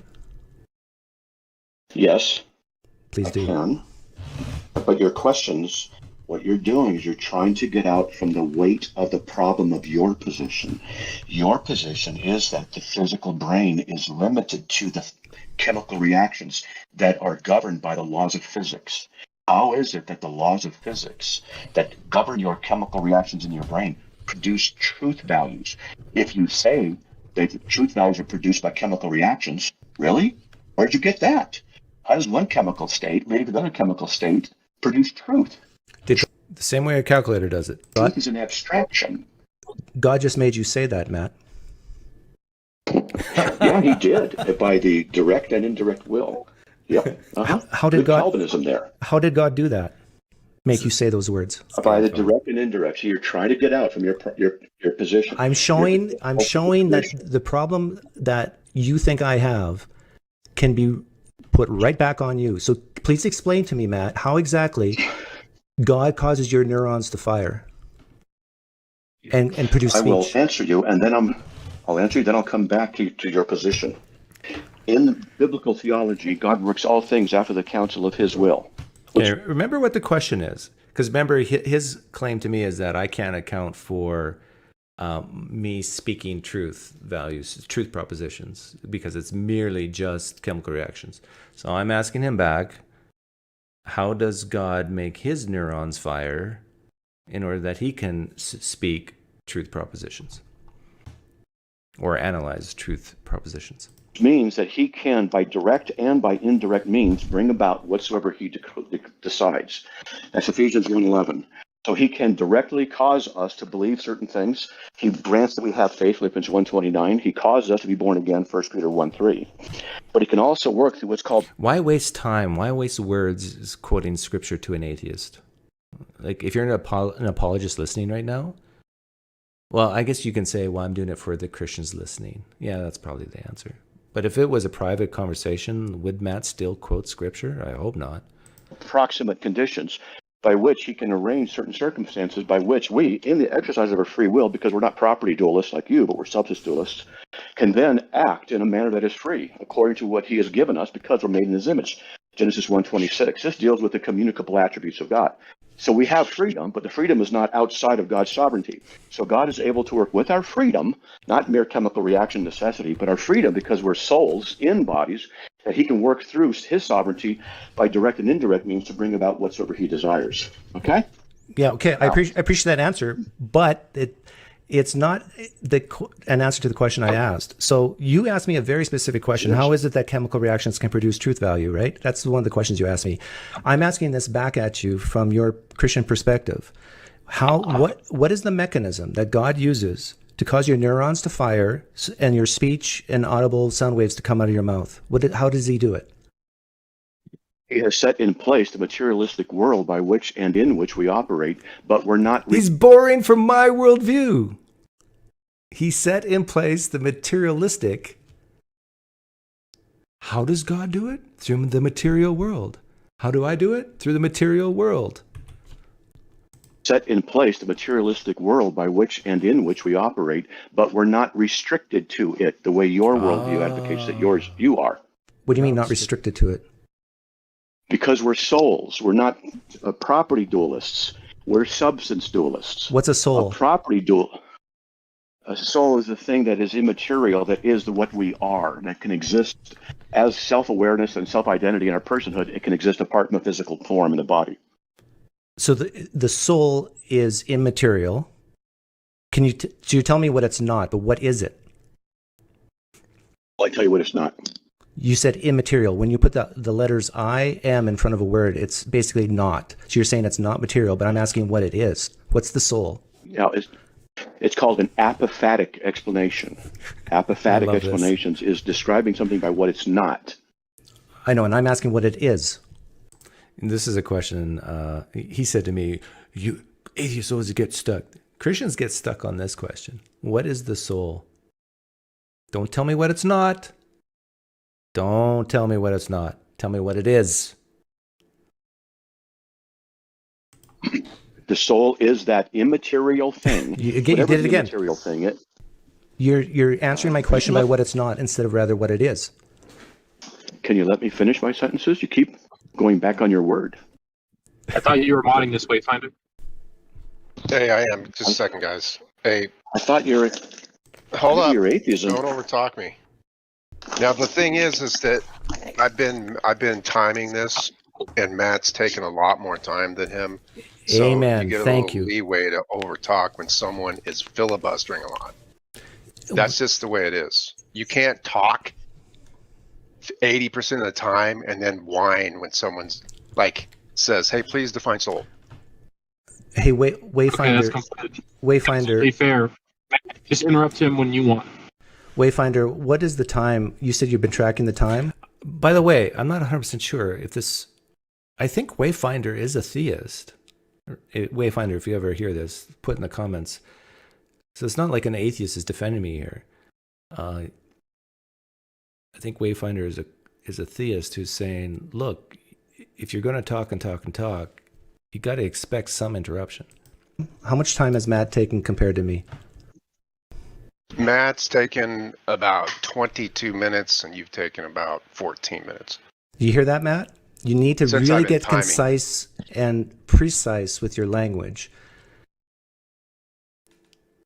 Because even when you ask me questions, I answer very quickly. And this is, you think it's a problem with atheists, but I think it's a problem you have with just people in general, that people will tend to interrupt you, Matt, when you talk too much. Just interrupt him whenever you want to, Matt. Just do the same thing back.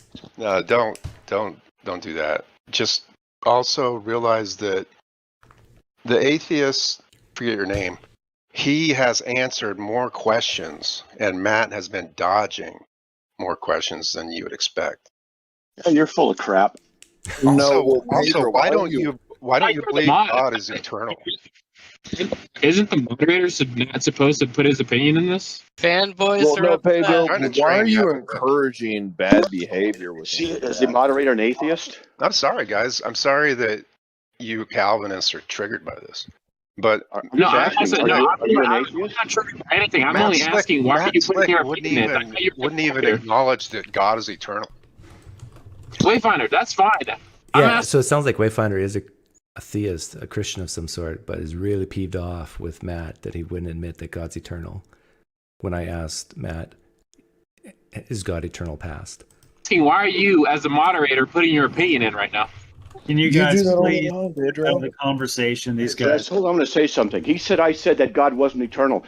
Or wouldn't answer if he was. I didn't do that. I didn't do that because of the issue, the nature of the question. Maybe you don't know enough to know how I'm going to answer my question. Maybe it does take a lot longer to I'm put loving a base this. back together. What's his? So I just leave. We had been going on about an hour at this point, and yeah, and they started arguing with each other, so I just let it go and left. Hey, Kevin, welcome. Hey, Doug, how's it going? I didn't expect to get on. Why is that? I don't know. I've been watching your content for a few years now. I'm actually in Arizona as well. I'm in South Phoenix, but Okay. yeah, I just wanted to hop on, join the conversation a little bit. Want to start by saying I really enjoy your content. I respect that you are very always kind, respectful, level-headed. You seem to operate always, from what I can tell, in good faith. even when people have not done that to you. And I think that, especially in the recent few years social narrative, I think that seems to be pretty rare in online discourse. And I would say I'm glad that as a non-believer, you are also right-leaning and can speak to those types of economic policies from a secular and rational perspective. I think that that is incredibly rare in this current space. So, well, thank you. I'm gonna, if you don't mind, I'm gonna clip what you just said and send it to a few of my friends. Sure, yeah, by all means, absolutely. Because they think I'm a big meanie. No, I don't think you are. And I'm not saying that just to, brown nose or whatever. I don't agree with some of your political or whatever views. But I would say I've never seen in the content that I've observed you engage it uncharitably. There's a which is couple more than times. I would say I'm 95%, but there's like that 5 to 10%. There's one guy named Randall Rouser that, well, yeah, you should watch that video. I will. And there's a few other guys that I kind of lost it with because I'm human, but. Sure, yeah, aren't we all? But I mean, to me, it's more the general rule, right? On that note, I have to say, so my story, I'll give a quick background because I don't want to take up too much of your time. I used to be Christian. I don't consider myself that anymore. And a lot of Matt Dillahunty's content was very influential in me really picking apart a lot of those beliefs. But where it's relevant is I think you've done a great job in illustrating Matt's inconsistency as it relates to trans ideology, those types of beliefs, and basically pointing that, yes, he is incredibly rational and logical in these aspects, but he is implementing essentially religious zeal as it relates to these other ideas. Yeah. And to me, it seems blatantly like one-sided in that regard, inconsistent. And so I applaud you that you pointed that out, because ultimately, like, we should be able to pick apart different people's ideas, even if I agree with a lot of what he says in other regards. But you're probably just a far right-wing MAGA person, right? No, I'm really not, actually. Okay. I would say I'm somewhat centrist, left-leaning when it comes to some things, probably more right-leaning when it comes to like fiscal policy and stuff like that. Yeah. So I don't even have that much in common. I would say maybe with you and other people, but the point I'm getting at is I very much appreciate and respect the way you go about it.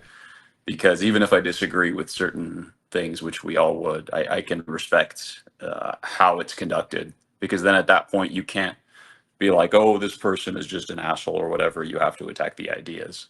Yeah.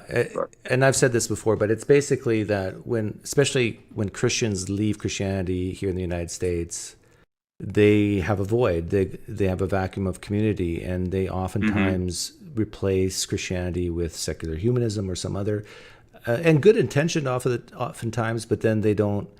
Oftentimes, some don't question their own new tribe, and I think that's what's happened with Matt Dillahunty. Like, try to get Matt Dillahunty to say publicly one negative or critique of the trans community. I mean, he would not. Well, maybe he would. I don't know, but it's just like, no, this is his new sacred cow, I think.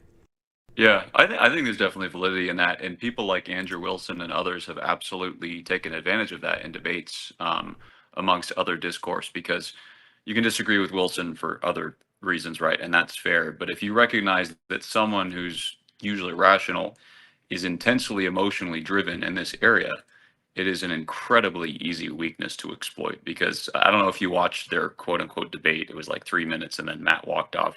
I think you made a video about it. Yeah.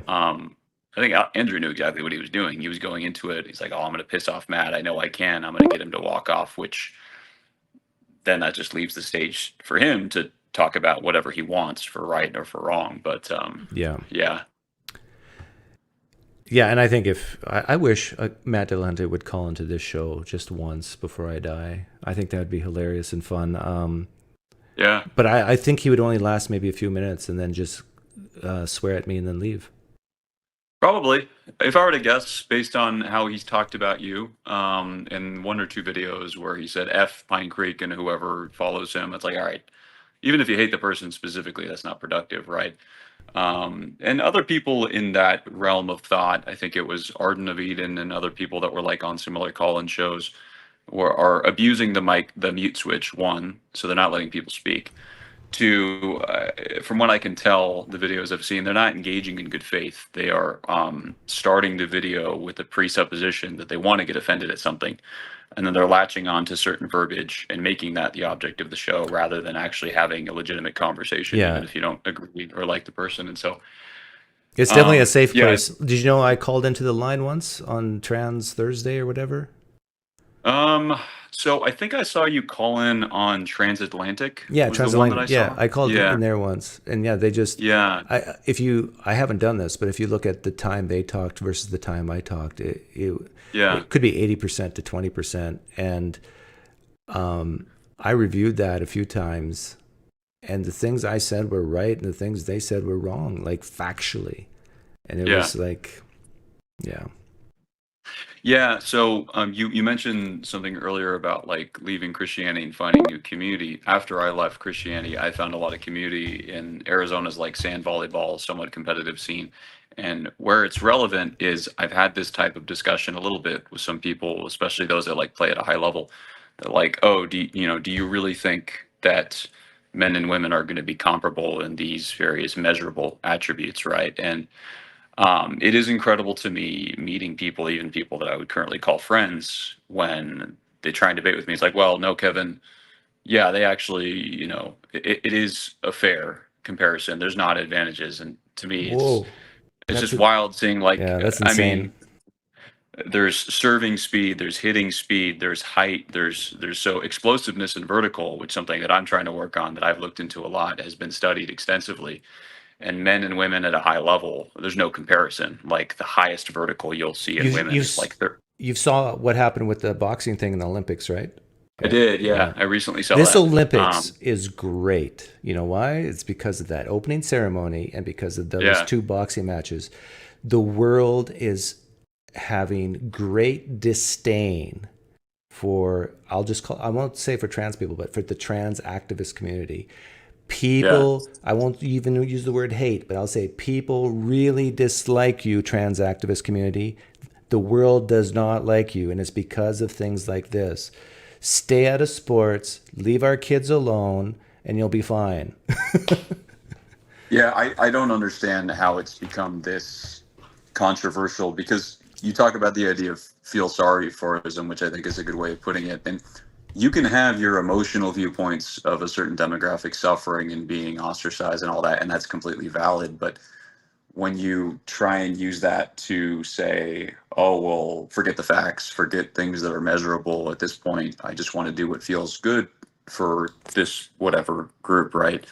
That to me is asinine, because these types of debates weren't even being had like 15, 20 years ago. It was just like generally accepted. Yes, there are strong differences between the sexes and no one's debating that. But the fact that that's being argued now, I just find mind blowing. I don't even know how to engage. Yeah. Well, and the bastardization of language is like, I talked to a trans person the other day, and he said, he goes by they, but I'll call him a he because he's a male.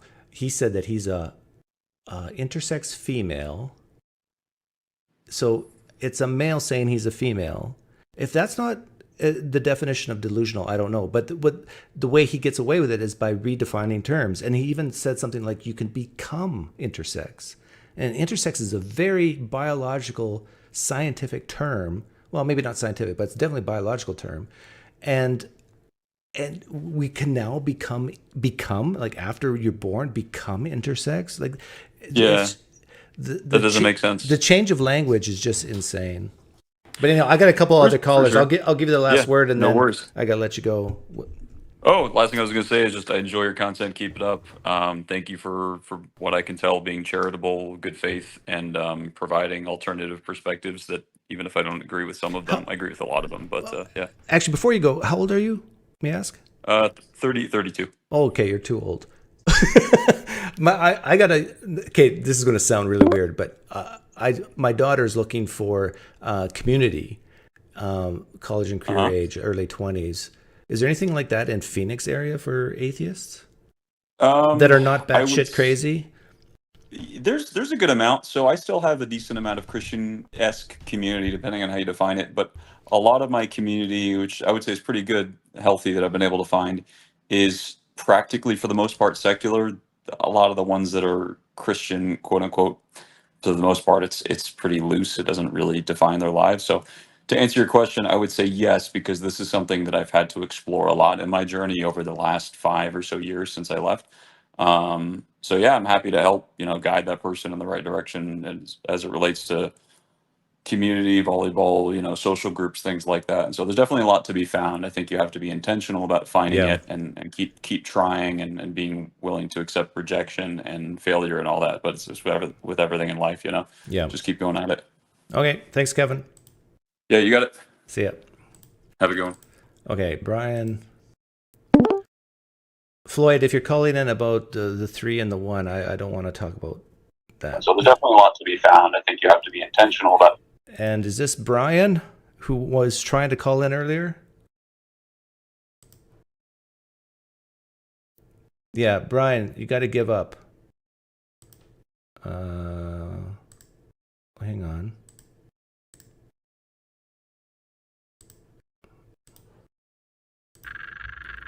Oh, so you got a fan running. I do? I'm hearing something. But anyhow, what did you want to talk about? Now, Doug, don't argue with me. Okay, I won't. I said don't argue with me. Why are you interrupting me, Floyd? Oh, don't argue with me. You're arguing with me. You love Matt Slick, don't you? That's the sort of game he plays. I mean, he's such a baby. He basically brought up 3 arguments. One was the moral argument, and then the second one was basically the kalam, and then the third one was C.S. Lewis's argument from reason. And he's clueless with all 3, basically. And where does he get this idea? Either you're a substance dualist or a property dualist. He doesn't understand the philosophy of mind. The problem, the one, the many, it's not a problem. Christian, Reformed theologians make a big argument about it. It says, what is more primary, the unity or diversity, the one or plurality? And what is their answer? Their answer is, well, both are equally ultimate because God is one, but the Trinity is many. So there you have the one and the many. But Floyd, millions and millions of people they have bowed the knee to Christ because of the argument of the one and the many. Yeah, it's a laugh. Van Til just made a talking point to bring up the Trinity. It's not really a problem, and it doesn't solve the problem. The Trinity is another example of the problem. What is God? What is God? Is he ultimately one or is he ultimately many? And they claim, oh, well, he's both. Well, what is the universe? Is the universe one, a unity, or is it just a diversity of particulars? Well, it's both. It's the same answer. So the Trinity doesn't resolve this problem at all. It's just another example of the problem. You can bring up a pile of sand. Is a pile of sand just one pile, or is it many grains of sand? Which is the ultimate? The one pile, or the diversity of the grains of sand? They're equally ultimate. I just asked GPT to explain the problem of the one and the many in one sentence. The problem of the one and many is a philosophical issue that questions how one fundamental substance or principle can give rise to the diverse multiplicity of things in the world. Is that correct? Yeah, I mean that's one way to think about it. You can think about, what do all particulars have in common? Like, what does a hammer and a horse have in common? The letter H. Well, yeah, when you put or what does what does a car and an amoeba have in common? And when you first think about it, I don't think they have anything in common. Protons. Well, you're not thinking enough. Well, they're both made of matter, right? Yeah. They both exist on planet Earth. They both have mass. They both have weight. They're both made of atoms and so forth. So so you can say everything have in common. exists in the cosmos. You know, they're all related to each other spatially, within matter and things like that. So it's not really a problem. And the only people that are really talking about it are these Reformed theologians. Okay, but in one sentence, can you explain to me, in one sentence, this is a challenge, why they see it as a problem?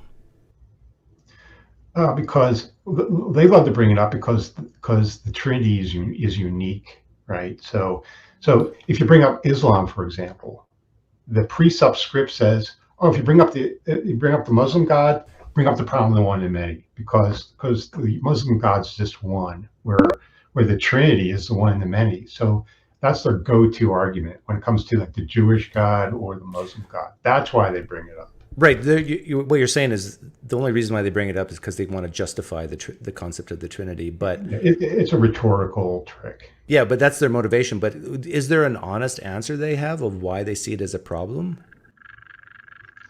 I mean, it's just a kind of, it's just kind of a quirky thing to analyze. Yeah, I bring up this point. What if I said to you, okay, you have a box. What is more ultimate about the box? The inside of the box or the outside of the box? The top of the box or the bottom of the box? The left side of the box or the right side of the box? Which one of those things are ultimate?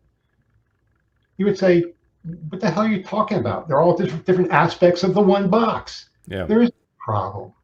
I mean, it's just spatial relationships so they believe that unless you can pinpoint the ultimate, the core of something, there's a problem. I don't really think it's a problem at all, really. You know, and again, the Trinity does not solve the problem. It's just another example of the problem. Well, the thing is, whenever a Christian brings up the Trinity, I say, well, that's only what God has revealed. What if he's a quaternary or impennary? Well, it's still many, right? For some reason, you have to have, more than one person.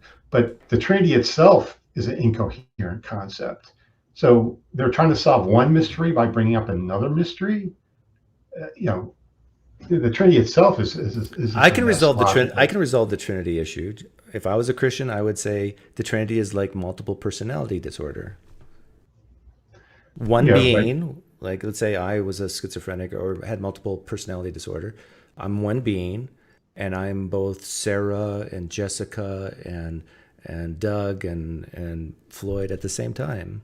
It's not modalism. It's well, I guess those personalities are all distinct, right? So, and Matt Slick, he's a Calvinist, and he holds to divine simplicity. How can something made, or I shouldn't say made up of three parts, but how can three distinct persons be considered simple? I mean, you have at least three persons right there, right? So, I mean, how do you resolve that with divine simplicity? That's another problem with his theology.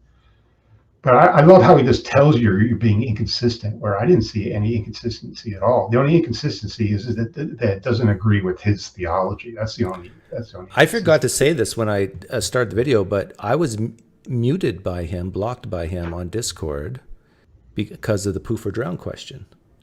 Did you hear that? What happened? No. I asked him poof or drown, and he said drown. And then I made it to his wife. Oh yeah, I remember that. Yeah, and he freaked out. You bring up his wife. He went ballistic on me a little bit. His wife apparently is very ill, and I didn't know that. But I said, okay, God has said for morally sufficient reasons, your wife has to leave Earth, has to die. Do you want your wife to die through drowning in a bathtub or just poofing, zapping out of existence? What do you prefer? And he knew, he was smart enough to know, if he says poof, he's being inconsistent. Why poof with your wife and drown with people 4,000 years ago? And so he just went into a tirade of just how sick his wife was and how ill she is. And he was basically pulling, the heartstring card. And I said, no, you're not getting away with this. answer the question, and then he blocked me. So yeah, then he'll say, "Oh, you're throwing too much at me. I have autism, and I can only process so much." And he just becomes a diva, and don't interrupt me. You're interrupting me. Hey, I gotta interrupt me again. I gotta let you go. Brian wants to get. He's been trying for a long time, and he says he's trying from his laptop now. So we'll try it again. All right. Thanks, Doug. Yeah. See you, Floyd. By the way, Floyd and I disagree strongly on politics, and we're still friends. We still like each other.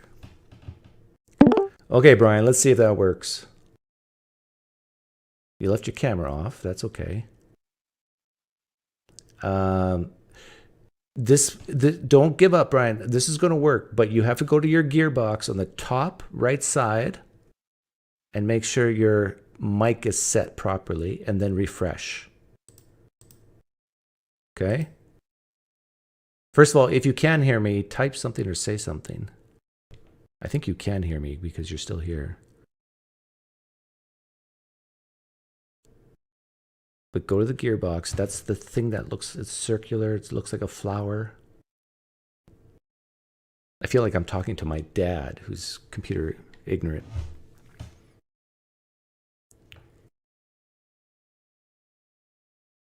So if anybody else wants to call in, taking calls. If you have questions, you can tag me and ask in live stream chat.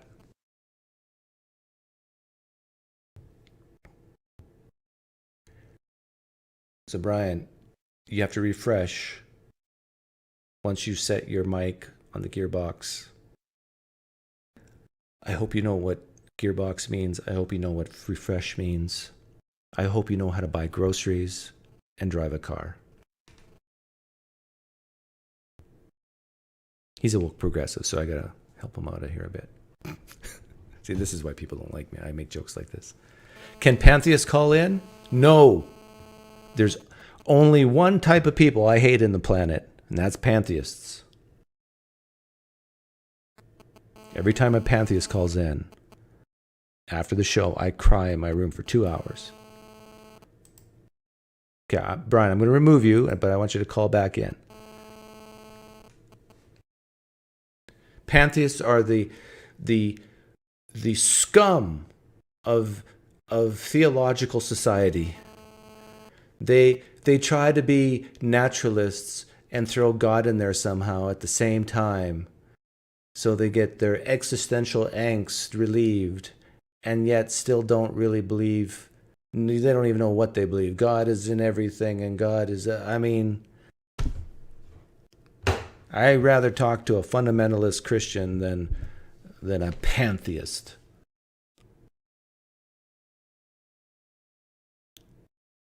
But I helped you with the trans issue. Well, if you did, I don't remember, but if you did, thank you. Thank you. But then we weren't talking about pantheism, right? Bro Joe, I like you. I just don't like pantheism.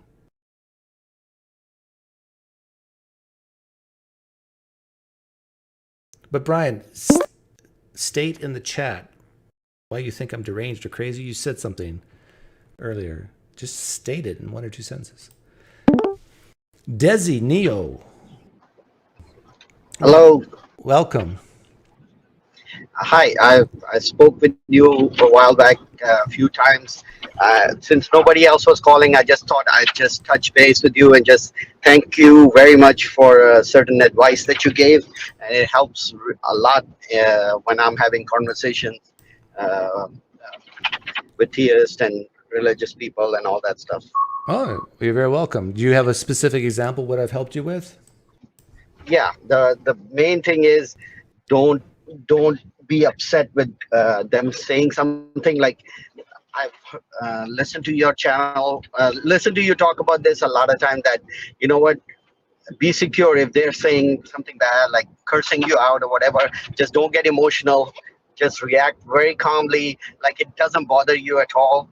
And that really drives them crazy, because generally when they're talking, they're like, oh, you F this, and the other person becomes, and you're stupid, and the other person reacts, and it all blows up. But then when I'm talking, I just remember how you're doing. It's like, yeah, that's all great. We can talk about that, but let's get back to what you were talking about. And that just drives them crazy because, like, why is this guy not reacting? And it just, oh my God, it's beautiful.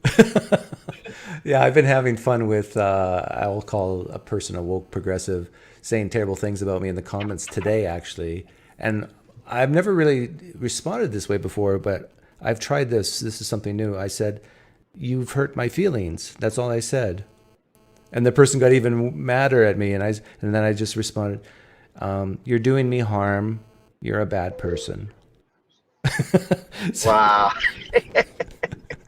It's Yeah, fun. I'm just, it is fun. And especially, that's why my nickname started becoming Robot. It's like, this guy doesn't react at all to anything. So they just call me Robot. Like, you don't react. It's like, you know, so. But it's also just wanted important. But it's also important to, like, it's good to be dead inside when you're trying to have a conversation, so you can think objectively. But also, you got to be a little human once in a while as well. So if someone says something funny, then you laugh. And if you're giving a personal anecdote about something terrible, you say, "Well, I'm sorry that happened to you," or whatever. So you don't want to be too dead inside, because then, the common man can't relate to you. Yeah, no, I have literally not even gone on my YouTube channel for such a long time. I've been mostly on Twitter Spaces, and there's a lot of discussion happening. I don't know if you remember. I'm ex-Muslim. Spoke with you a few times. Oh, yeah, I remember you now. I now remember your face. I recognize the voice, Yeah. but now I remember your face. Yeah. So yeah, so I just wanted to touch base and say thanks. That the term "dead inside," oh man, that that is beautiful, and I use that so many times. Like I'm dead. Like I tell myself, like, nope, whatever he says doesn't bother me in that sense, and they just can't handle it. They Yeah. just get even Well, more upset. in all seriousness, like, a lot of people don't like that phrase, "be more dead inside." And I think the reason why they don't like it is because they think that, number one, it's bad to be that way. But I'm suggesting you only be that way when you're having debates or conversations, like, with differing opinions. You try to keep your emotions out of it as much as possible, so you can think clearly, and still have some humanity at the same time. So, and I think some people really believe that they can't do it, like that they're incapable of what you said. Like, you made a choice to be this way with people that you disagree with, and you can make that choice. You can do it. And I give the example of running. Like, some people are really fat and can't really run, but if you train and you work at it, you can run a little bit better. And being more dead inside is the same way. If you're a highly emotional person listening right now, if you are a person who just has a really bad temper, and you hear things and it just it drives you crazy, you can actually practice this technique. And I would do it with friends, and just have your friends say things to you that are really offensive to you over and over again until you become numb and, in quotes, dead inside. And so when you hear an enemy, in quotes, say it to you, you won't react as much. Last thing I'm gonna say, and I'll take my leave. How come you don't do debates with like Muslims or go into the Muslim channels? That was like such good content when you go to the Muslim channel, because I seen you debate with Christians, and it's very large content over there. But you don't have too much stuff with the Muslim. And when you went to Hamza's Den, and then you had that thing on their channel about like, oh, it makes you icky inside, and they started calling you Mr. Icky and this and that. Yeah. I don't know why you don't go to the Muslim side of the theist world anymore. Well, I think Hamza blocked me from coming on, so that's why I've never gone to any channels of his or associated with his. And to be honest, there's not too many Muslim channels out there. Right. I mean, there's some apologetics channel from London, and then there's Hamza Sources, and then there's Sabur Ahmed. These two guys are pretty intellectual, university professor type of guys, and they're like, oh, evolution is all garbage, and let's talk science, and science refutes evolution. So there are a few channels out there that do that type of content, but but your conversations with the Muslims were always like very informative and very entertaining. Yeah, the last time I talked on Hamza's Den, or I forget which channel it was, they had an expert on, was it Muslim theology? And I brought up the problem of evil, and the expert went very quiet, and then Hamza and his friends started really ganging up on me and put this in a syllogism and that sort of rhetoric. But the expert they had on, who was initially talking to me, just like got quiet because I asked the question, why would Allah ever create anything? And that's a hard question for Christians and Muslims to answer. The only answer they can give really is because he wanted to. But your conversation with I think Yusuf and what's that guy? You really got under his skin. Remember when he was, you look down on us people because we are not. You did a review on that. That was gold. Yeah, and it's weird. It's really weird because, like, my wife is black, my kids are mixed, and it's foreign to me to see someone with darker skin get insecure with me. Like, I just have lighter skin, and it's like he automatically assumed that I viewed him as lesser than, and that, like, you only assume that if you actually, part of you actually thinks it's true. But that's part of the narrative. Sometimes when you go to their channel, this is one of those like go-to arguments. Colonialism, and this is the colonial mindset, and that's why we are this and that. So that's some of the like common arguments that they come up with, and they're. But that's anyway. But I wanted to just say thank you for that, and I'll keep watching your channel. You're doing great work, and keep doing what you're doing. Okay, thank you, Desi. Good to talk to you again. Take care. Chen with that, hit that like button if you enjoy Doug's content, and sub if you're a disciple. Well, if you're, by the way, I put the 1 minute, you have to be a sub and you have to wait 1 minute in order to talk. I do that on purpose because there was a few live streams I did, I don't know, months ago where just a ton of spam came in. If you just put, and this is a tip for content creators who live stream, just put like a very small limit. You need to sub and then wait 1 minute, and then you can type. If you just do that, I don't think I've seen any spam since. The bots can't come in. Now that I've said that, the bots are going to figure a way to beat me, and then maybe I have to make it 5 minutes. I don't know. Exactly, Whistler. How can a God who's perfect become more perfect but through creating? The answer is he can't, so why create? There's no upside for a God to create. There's no upside for Allah to create. There's no upside for God to create. So why would he create? There's only downside, like disbelief in the case of Islam, and sin in the case of Christianity. Well, I guess it's sin in both cases, but the upside is for us, the humans, Doug, says the Muslim, says the Christian. Well, who cares about the human? Allah, God, doesn't need humans. And if he never creates humans, then it's not like humans are going to miss not existing. The reason why the real problem of evil doesn't resonate with Christians and Muslim is because they cannot conceive the world, the universe existing without a God. They just can't conceive of it. It's very difficult for them. So they work backwards. We exist. So therefore, going back, that means God must exist. Case closed. And now we see problems, we see evil and suffering, the things this God doesn't like, in fact hates. How do we explain it? Well, we got to come up with some excuse. Well, he desired to share himself, or he desired whatever the excuse they give. But the omni-God, the concept of the omni-God, who's self-sufficient, all-powerful, all-knowing, he's never surprised. He's all good. He hates sin. He doesn't like sin. This is why heaven exists, right? To keep the sin out. That God has no good reason to create.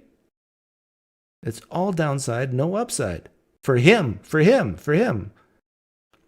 Mace Sandrai, thank you for the $9.99. What all clubs do you have in your bag? Do you have any beginner golf advice for atheists?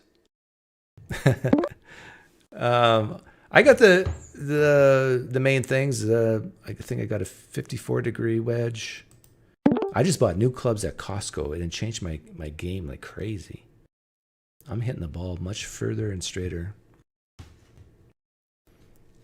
Shallow, welcome. I don't hear you. Bonsoir. Oh, there you go. Yeah. You can hear me? Yeah, I can hear you. Yes. I am calling from France. If I kind of have a weird accent, I am sorry. That's all I right. hope you understand. I love the French people.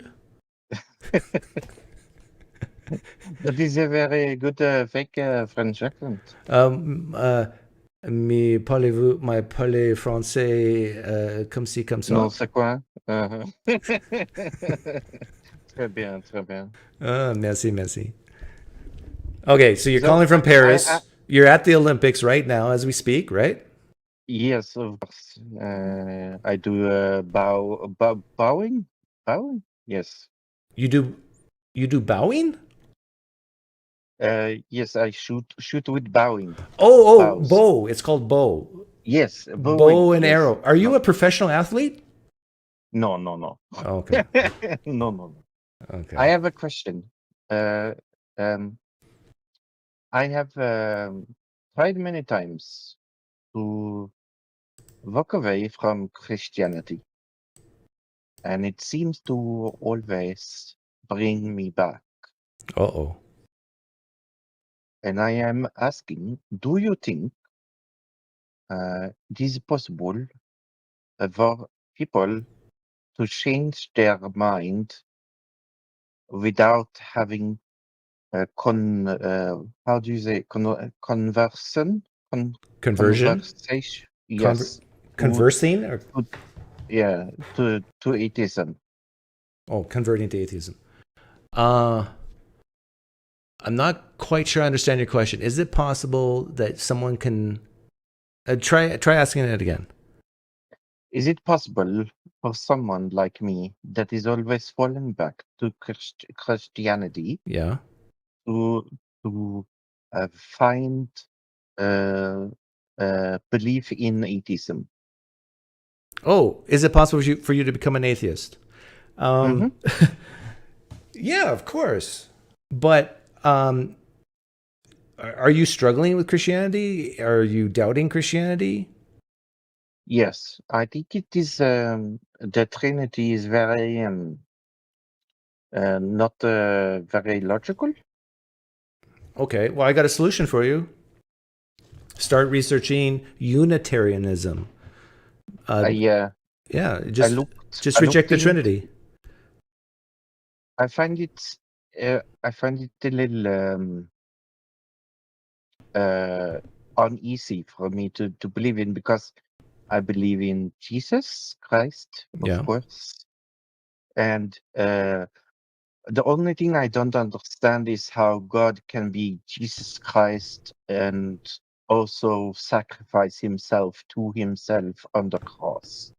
Yeah. That is kind of like, doesn't really make sense for me. Well, does it make sense to you if the Trinity does not exist and that Jesus, let's say, is a divine being who is equal to God, but not God? Yes. Well, just believe that then.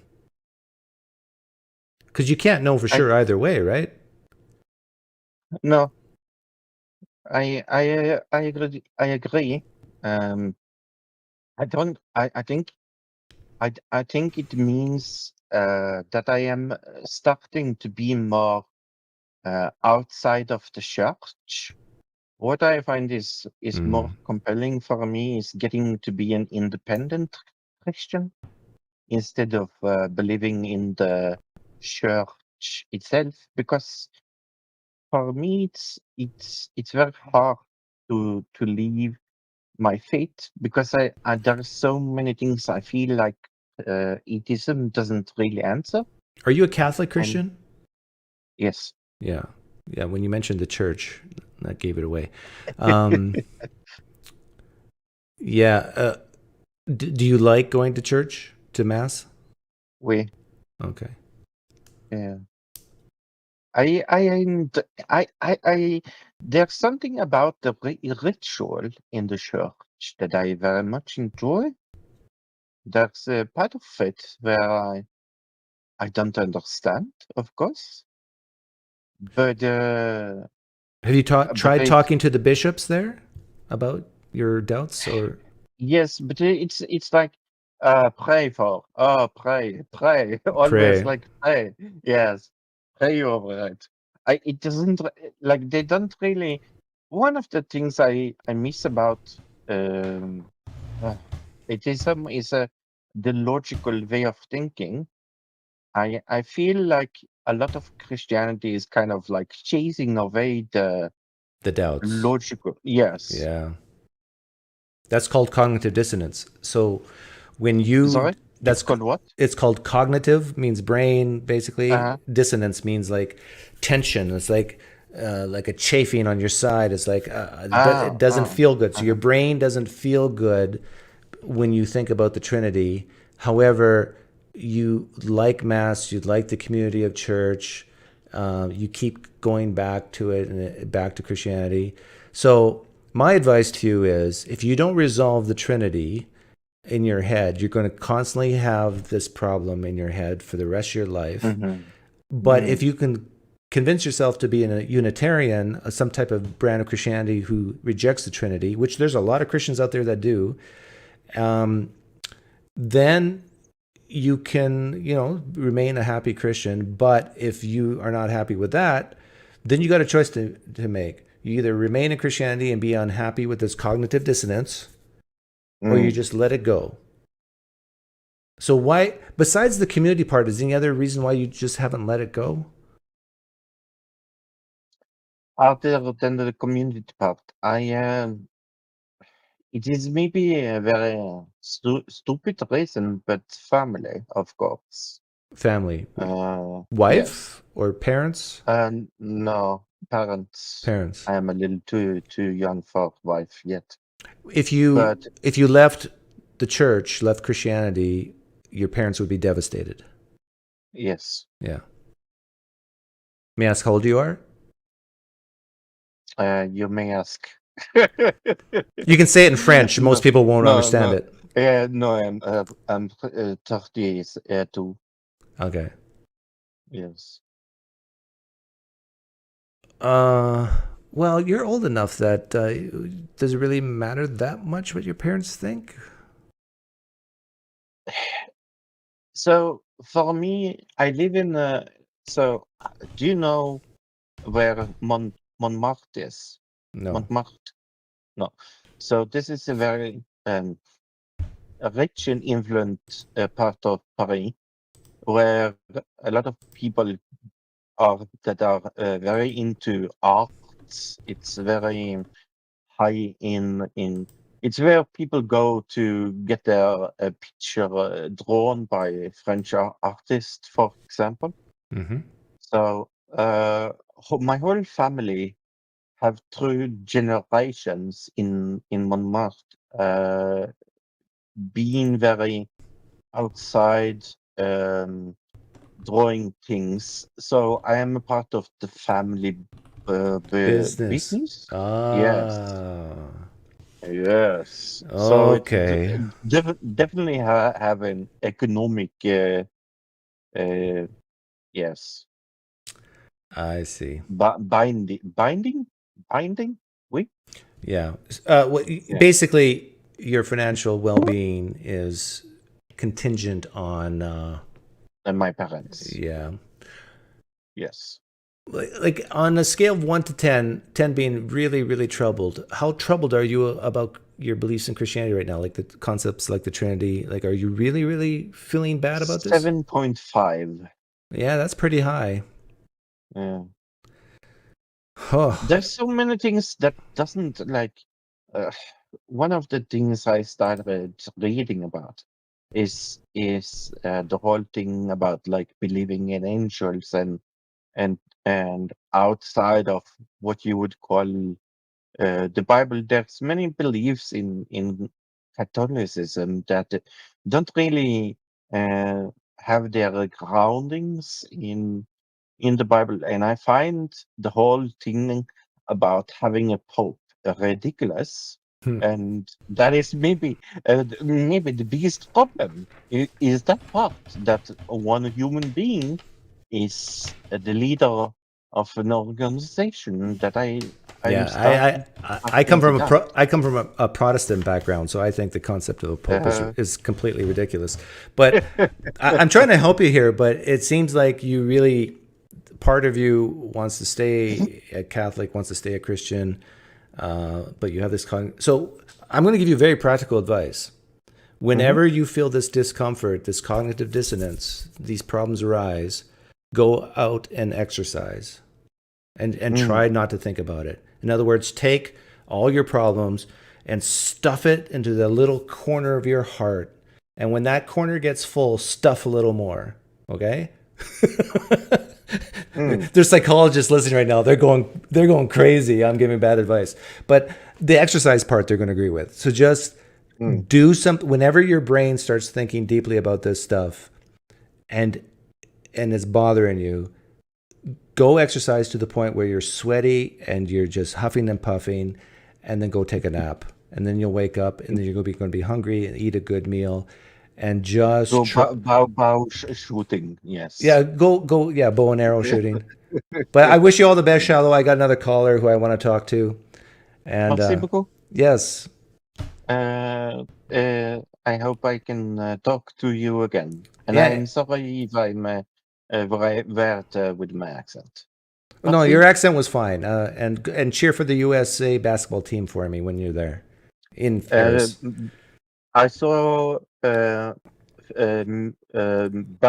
win today.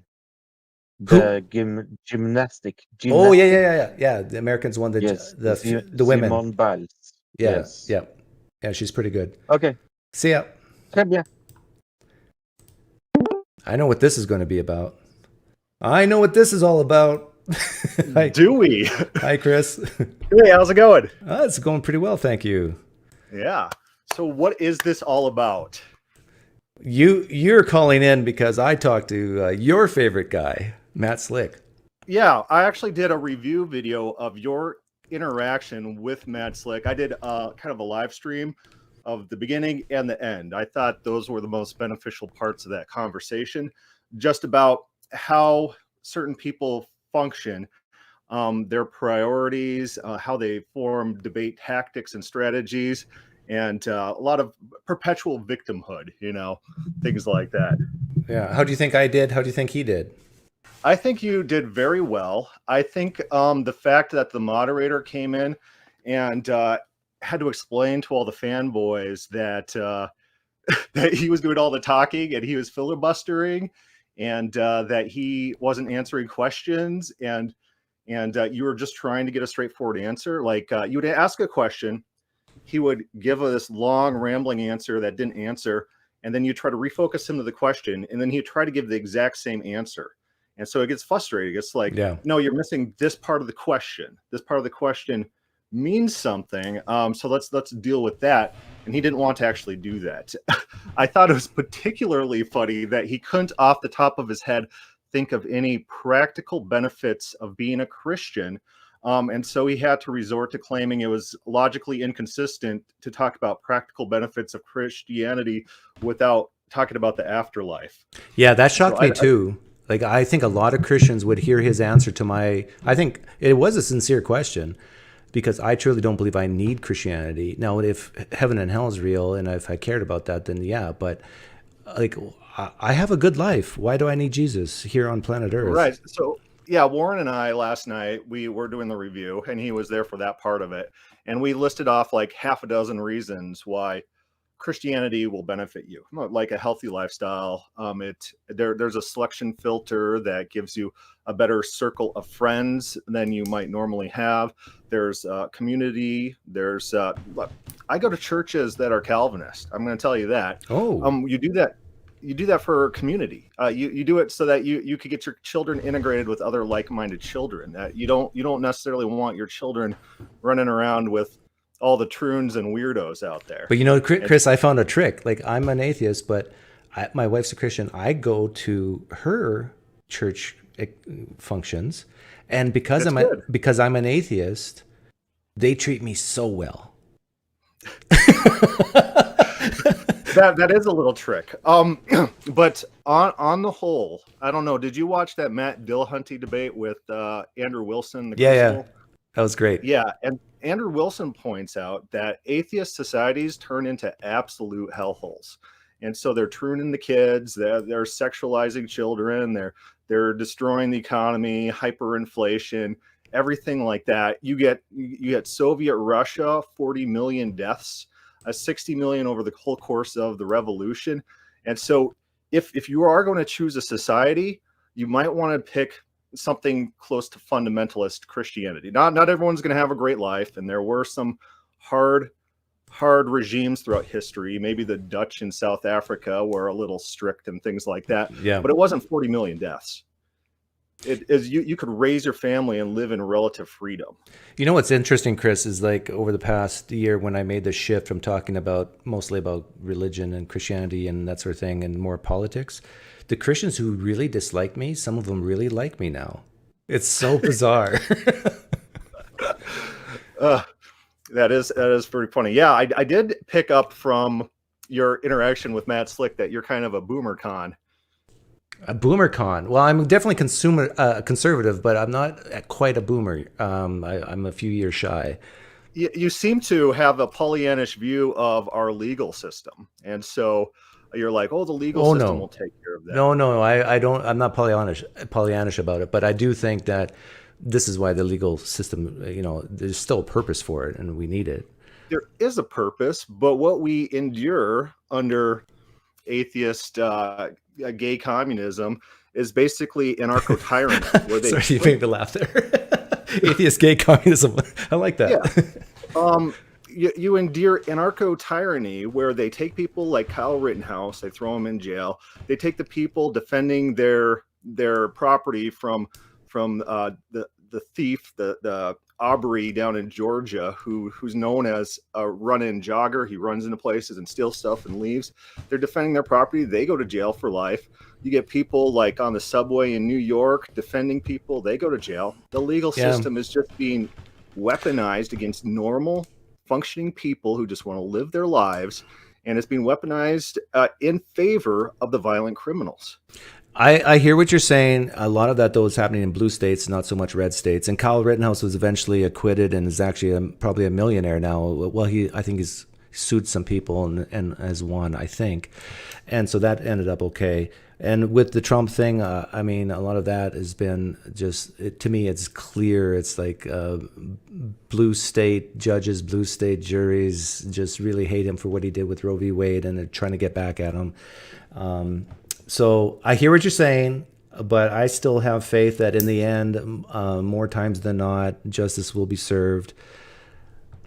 But maybe I think there's something about chivalry. Have you ever read about or heard about? I wrote the book. Chivalry Code. You what? I wrote the book on chivalry. You did? Did you actually write a book on chivalry? I opened the door for my wife and. Oh yeah, well, the chivalry code is for like knights, where they're defending those in needs and things like that, and it's designed to be altruistic, to build a kind of society you'd want to live in, even though they're not necessarily personally gaining from it. And so, in a worldview where you're asking, what kind of world is going to give me practical benefits? Why should I be a Christian? Why should I be an atheist? Sometimes we like to individualize something that maybe our priorities should be more social orientated. Like the chivalry guide, people don't have to follow that. Their lives would probably be easier if they had fraud and graft and they lied and things like that. But there's something to be said for strong, independent men who are fighting against systems to their own detriment, even sometimes dying for the truth. Mm-hmm. And in spite of it not gaining them anything. But you know what? I'm an atheist, and I agree with everything you said there. Like I think if, let's say, pretend everybody was like me, an atheist in the United States, I think crime would be lower. I think definitely there wouldn't be men, women running in women's sports, that sort of thing. Well, that's probably a demographic anomaly. And so it's really funny. People are like, "Oh, what's the safest what's the safest state?" It's always like Maine or something that's lily white. Who are the atheists? They're lily white individuals. And so if crime is a function of demographics, turning people into atheists is not actually going to change any of these crime statistics. Well, I think that's not because Maine is white. It's because Maine has lots of money. Why do they have lots of money? I think it's culture. I think a lot of it's old. Culture? Yeah, I think it's old money. So is intelligence, is IQ highly heritable? Oh, yes. Yes, it is. Yes. But high intelligence And so- leads to better cultures, is what I'm saying. Yeah, and high intelligence leads to higher wealth. It kind of flattens out after like 110 IQ. There's a big upward trend, and then it. You're not saying plateaus. white people are smarter than black people, are you? On average, that's what the data tells us. Oh. That doesn't speak In the to United individuals. States? What? In the United States, blacks average maybe like 85, something like that. Asians are about 110, and whites are about 100. So we should let the Asians run the country. Well, here's the thing: there is a reason that most progress in society has come from a very small window within Europe within the last 100 years. It's because those of a white complexion tend to have a little bit more independence. All the Asians, they seem to get in line. They seem to highly love compliance. And so there's something about that. So I'm not saying who should run the country. I'm not saying who shouldn't run the country. If it's up to me, Thomas Sowell could run the country himself. Clarence Thomas could run the country. Amazingly intelligent individuals. Yeah, I'm a Thomas Averages Sowell tell fan. you nothing about individuals. It just tells you about averages. Yeah. And it does give us some sort of insight into the crime statistics. And so I lived in Minnesota for a while, and Minnesota is basically the same demographics as England. Of course, now they have very similar murder rates. England and Minnesota, you just look at the demographics. Yeah. Yeah, I don't think I think culture, it's a chicken and egg argument. Is it people born with different IQs and that leads to the different cultures, or is it the culture? Like if someone's really stupid, so if a stupid man meets a stupid woman and they breed stupid kids, they're less likely to do that in a culture where they recognize I'm stupid and maybe I can't afford to have kids, so I don't have kids. But then I guess then they would be smart. So I don't know. It's okay. So it is my only point is it's a mistake to take very selective demographic samples and then project that to the whole without realizing what kind of consequences there are. Now, I'm not making any policy suggestions for anything. I'm just saying those are some considerations. Okay. Society is not going to be less violent if we're all atheists. In fact, the atheist societies have shown that their lust for power will give them no limitations. Like if you read about how Soviet Russia operated, it's just nightmare on earth. Well, the stats, that could be true, but there are stats out there, and you can disagree with the stats, that per capita atheists commit less crime than theists. Right, but they're also lily white. So, meaning that they come from a better culture. Yeah, well, yeah. I'm just saying that you can't if control for demographics. So, but if they come from a better culture, why are they in jail to begin with? I mean, there's a famous Iowa Hawk blog post in which Paul Krugman, who's a leftist economist, a pedophile, by the way. They found child porn on his computer, of course, and then he's like, "Oh, 4chan's planning this." No, nothing like that. But he was criticizing Wisconsin. He's criticizing Texas and saying, since Texas doesn't have unionized teachers, Texas is getting lower overall standardized tests in all these areas. So Iowa Hawk actually just ran the numbers and broke it out by demographics, and it turns out that if you do control for demographics, Texas did better in every single area than Wisconsin. The reason Wisconsin was doing better than Texas was because it was lily white. But if you were a black kid and you could either choose Texas to live in or Wisconsin to live in, Texas would be your better pick because they have higher overall scores in Texas for black children than in Wisconsin. And so Paul Krugman, economist, failed to do basic demographic controls to make his outrageous claims. Yeah, I've seen people create lists. Like if you remove the African American, like you said, black, right? Did you say black? But if it's usually self-reported. People, you check the black box categories, and people just opt into these things. And I've seen lists where if you remove the black category on things like murders and a whole list of things and poverty and so forth, the United States' ranking in the world would go from really bad to somewhere in the middle or even the top 20 percentile or something like that. Right. Milton Friedman was asked once. He's like, you notice he was asked by like a socialist, said, "Hey, you notice there's low poverty rates in Sweden?" And he said, "Wow, that's or in." It was in Sweden. And he says, well, that's interesting because there's low poverty rates in America among those of Swedish ancestry. And when you run the numbers, they're the same rate. Yeah. But my theory on that, on the reason what explains that is partly politics and mostly culture. But the politics part is like the war on poverty and the welfare programs that started really kicking in the 50s and 60s, basically removing the need for a father. And once you do that in poor areas of the country, you have kids being born without a father, and we both know what happens when that happens. You have more crime, more poverty. Then why is it hitting one demographic a lot harder than another? That's the culture part, and I think, and I even actually blame the far left progressives for this because they're so scared to blame a culture rather than blame they don't want to say, hey, African Americans, this behavior is bad, stop it, stop trying to find love in a man because you don't have a father, instead go to an uncle, whatever, a man who loves you and is going to protect you, whatever. Stop just having kids to find this love, that sort of thing. The culture needs to change.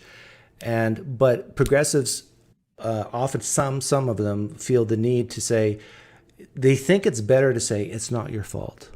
It's systemic racism. It's whatever else, which they're not totally wrong. There's definitely our history is terrible in certain aspects, but I think if society at large were to say, no matter what skin color you are, you see bad behavior, you say, no, it's probably your fault, not systemic racism. So smarten up and get better. So in foxes, within 3 generations, you could breed foxes for being passive and to being friendly with humans. And so do you think that you can selectively breed humans for intelligence? Yes, definitely. No matter what skin color, it doesn't matter. Yeah. Yeah. I think there's something to be said about genetics and how it affects individuals. Anyways, my overall point was it might be a mistake to try to project this specific group of individuals who currently identify as atheists and then assume if everyone adopted atheism that they'd all behave. Well, no, I did say that. I agree with you. But I didn't say that. I said, but if everybody was like me. Well, yeah, you're talking about like a world eugenics program to propagate little mini. It's a hypothetical thought experiment. Yes. Like, hypothetically, if you genocided the whole earth and then populated it with little U's. Now let's just take California. If you were to take my family, which is it's a mixed race family, but you take, and it doesn't have to be exactly me, but very similar. You plant every family in California with my family, crime would go down to almost zero. It would go down to zero, right? Possibly, yes. One thing we also have to keep. I don't even steal that much. Well, yeah. Well. Something that vastly outweighs civilian homicide numbers is government genocide. And so if someone like you got power, the absolute power corrupts absolutely, can you guarantee that person wouldn't in some fashion become genocidal? Nothing's guaranteed in life because we can't see the future. Nothing's guaranteed in life. And so that's another consideration. So like the people who ran Soviet Russia, Nazi Germany, these are high IQ individuals. The Lenins and the Stalins. I don't know, Stalin's not a big IQ guy, but he worked with a lot of high IQ individuals. And when these people took power, they would kill anyone for anything to try to bring their vision of utopia about. And so the high IQ people have almost unlimited capacity for violence because they're able to justify their actions to themselves as well. So I wouldn't necessarily trust a government of elites or a government of the experts. And we saw with the COVID tyranny what happens when you have government by experts. It's all arbitrary. You destroy people's lives over nothing. It's not based on any. It's based on their whatever whim they have at the moment to gather and gain more power. Oh yeah, like what happened with COVID and with the trans stuff now. People, I think the general populace really distrust experts. Yeah, and as they should. It woke up a lot of boomer cons. Yeah, I'm not offended if you call me a boomer con, but anyhow, what's the name of your channel? God is Open. God is Open. And so I also called up, wanted to talk about Matt Slick and his bad behavior. But I also came to answer your question of why did God create? And you seem to be being involved in Platonistic categories. Oh, these are the properties of God. And so if these are the properties of God, then why did God create? But of course, we know that the Bible is not written by people who held any of these categories in mind. So the Bible gives... Right. I know where you're going with this. And so can I jump to the end here? Yeah. The type of God that I'm describing when I talk about the real problem of evil, you think doesn't exist. And so for you, it might not be a problem. And so not the problem of evil. Why did God create? Oh, right. Two different Which I connect them. So God is not omniscient, but he does know everything about the past, but not are you a presentist?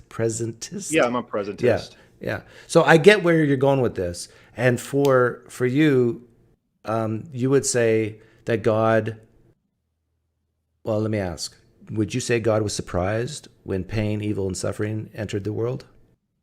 Well, you see God regret his own actions in Genesis 6.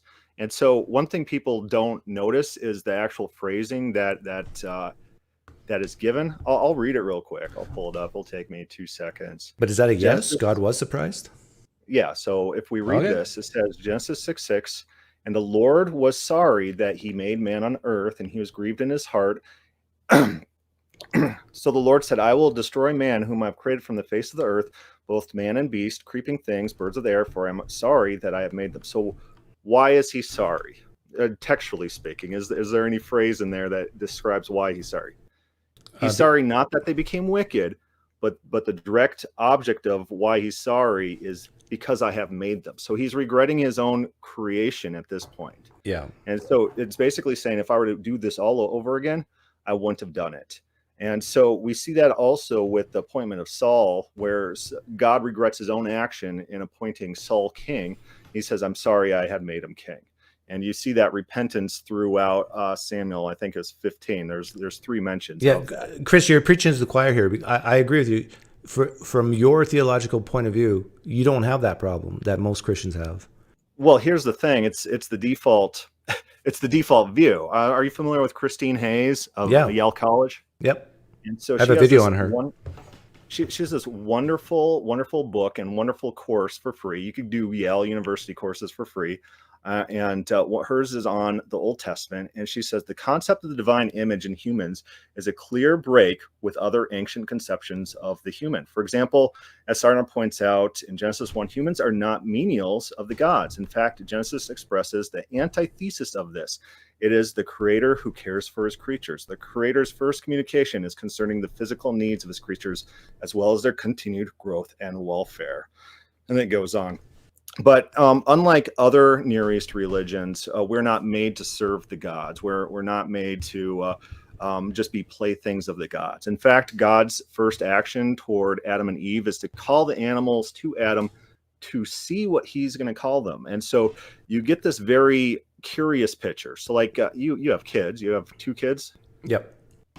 Yeah, That I know and of. so when they're growing up and they're little babies, and you're like, oh, what are they gonna do here? And you watch them crawl over to like a toy or a new thing, or you hand them a phone or something like that, and they're, and yeah, it's a curious relationship, and so you see that God created in some capacity for some sort of relationship, like why we have kids, you know.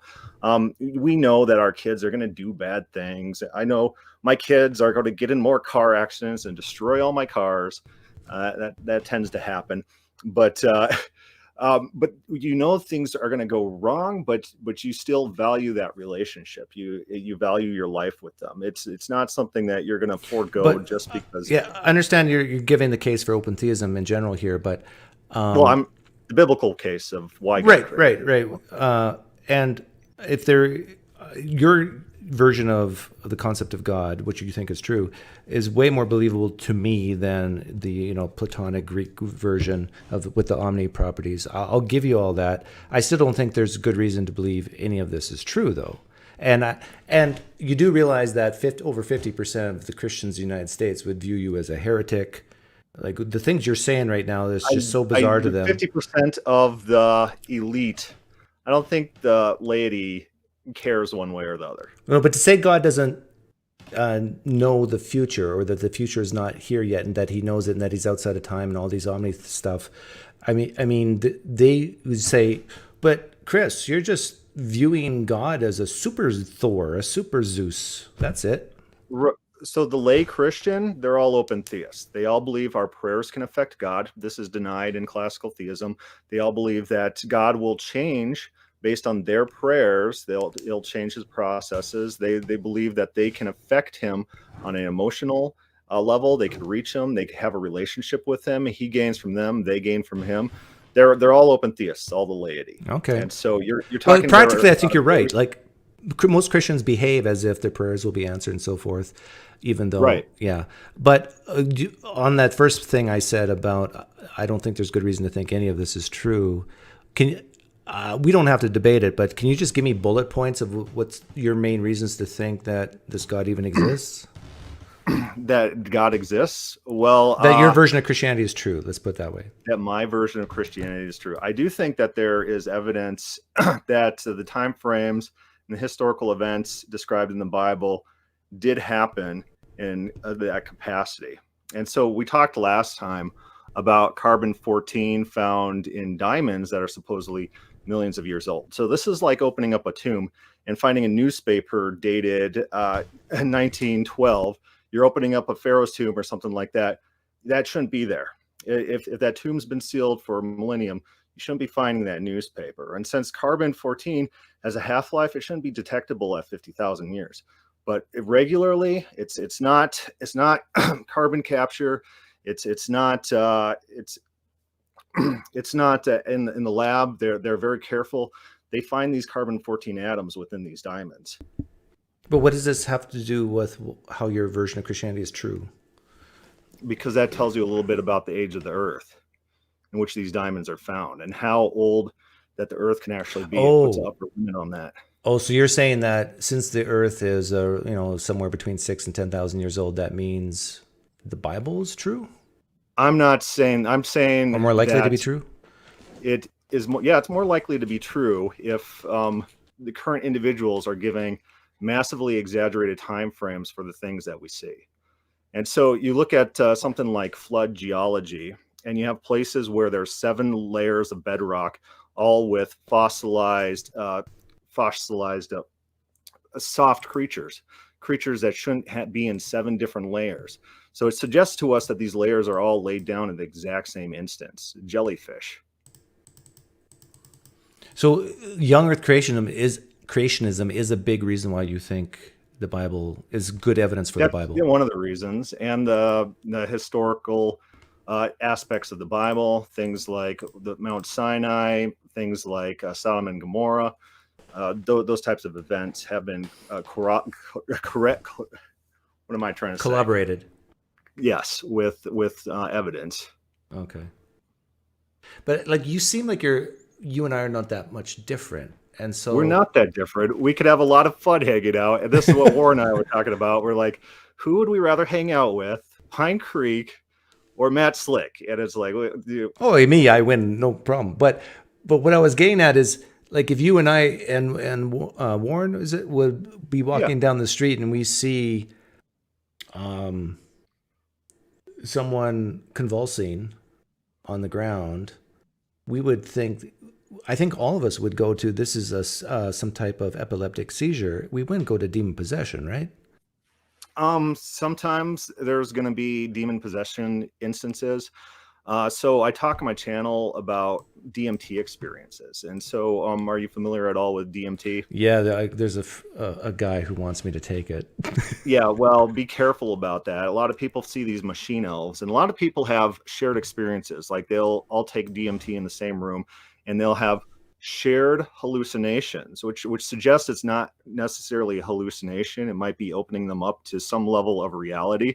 And for example, my brother-in-law was an atheist until he took DMT. Now he's semi-religious. He's like, well, okay, there can't possibly be atheism. But people have these experiences with these machine elves. They've used the name of Jesus to expel these demon creatures. There's like a Joker that's a guardian in these DMT realms. And so, yeah, I believe there's some sort of realm that we don't have access to. And we see evidence for this, for that people like knowing that someone else in their family died before they're notified of those events. There seems to be some sort of psychic connection that's going on. But what I was getting at with my example is that I think maybe I'm wrong, but our default position is, if there's a naturalistic explanation, we'd go to that one before a supernatural one, right? Well, that's a weird word, supernatural. Or it'd say spiritual. Well, I do think there's demons. I do think there's spirits. There's a lot of people who've had interactions. Right. You can believe that, but if you and I were sitting on the couch watching basketball, and then I flip the channel, and we see Chris Angel walking on water, or someone walking on water, you and I would say, "Oh, this is a nice trick. This is like plexiglass underneath the surface of the water." You wouldn't jump to, "Oh, this guy's defying the laws of physics," right? You're not different than me in that sense. And same with the epileptic person. We wouldn't go, "Oh, this person's demon possessed." We would go, "Oh, this person has some type of mental illness or some type of problem." And so when it gets to the Bible, when I read it, to me, it's just more likely that people make up stories than a man actually rose from the dead for theological purposes. Right? Doesn't that sound reasonable? That they had a shared hallucination, like Bart Ehrman. That's how he explains it. He's like, people have shared hallucinations all the time. No, I'm saying Jesus never rose in the first place. So they right, and there wasn't. What you're claiming. No, I'm saying there wasn't even a bunch of people seeing something to have a shared hallucination. I'm saying that none of that actually even happened. So that definitely is a claim, but I would be a little bit skeptical of that. And so if you read the life and times of Cyrus, that's not in the Bible, not found in the Bible at all. It's in Porphyry? It's some of these Greek historians, and they talk about all the events that happened to this guy in his life, where they're having prophetic dreams. Have you ever dreamed something and then it came true? Probably, but I can't remember a specific instance right now. So I like to ask people that question all the time, and I get a lot of yes answers. Like, people have premonition dreams. Like they have a dream of a scenario, and then that scenario plays out within their life. And more often than no, is the answer is yes.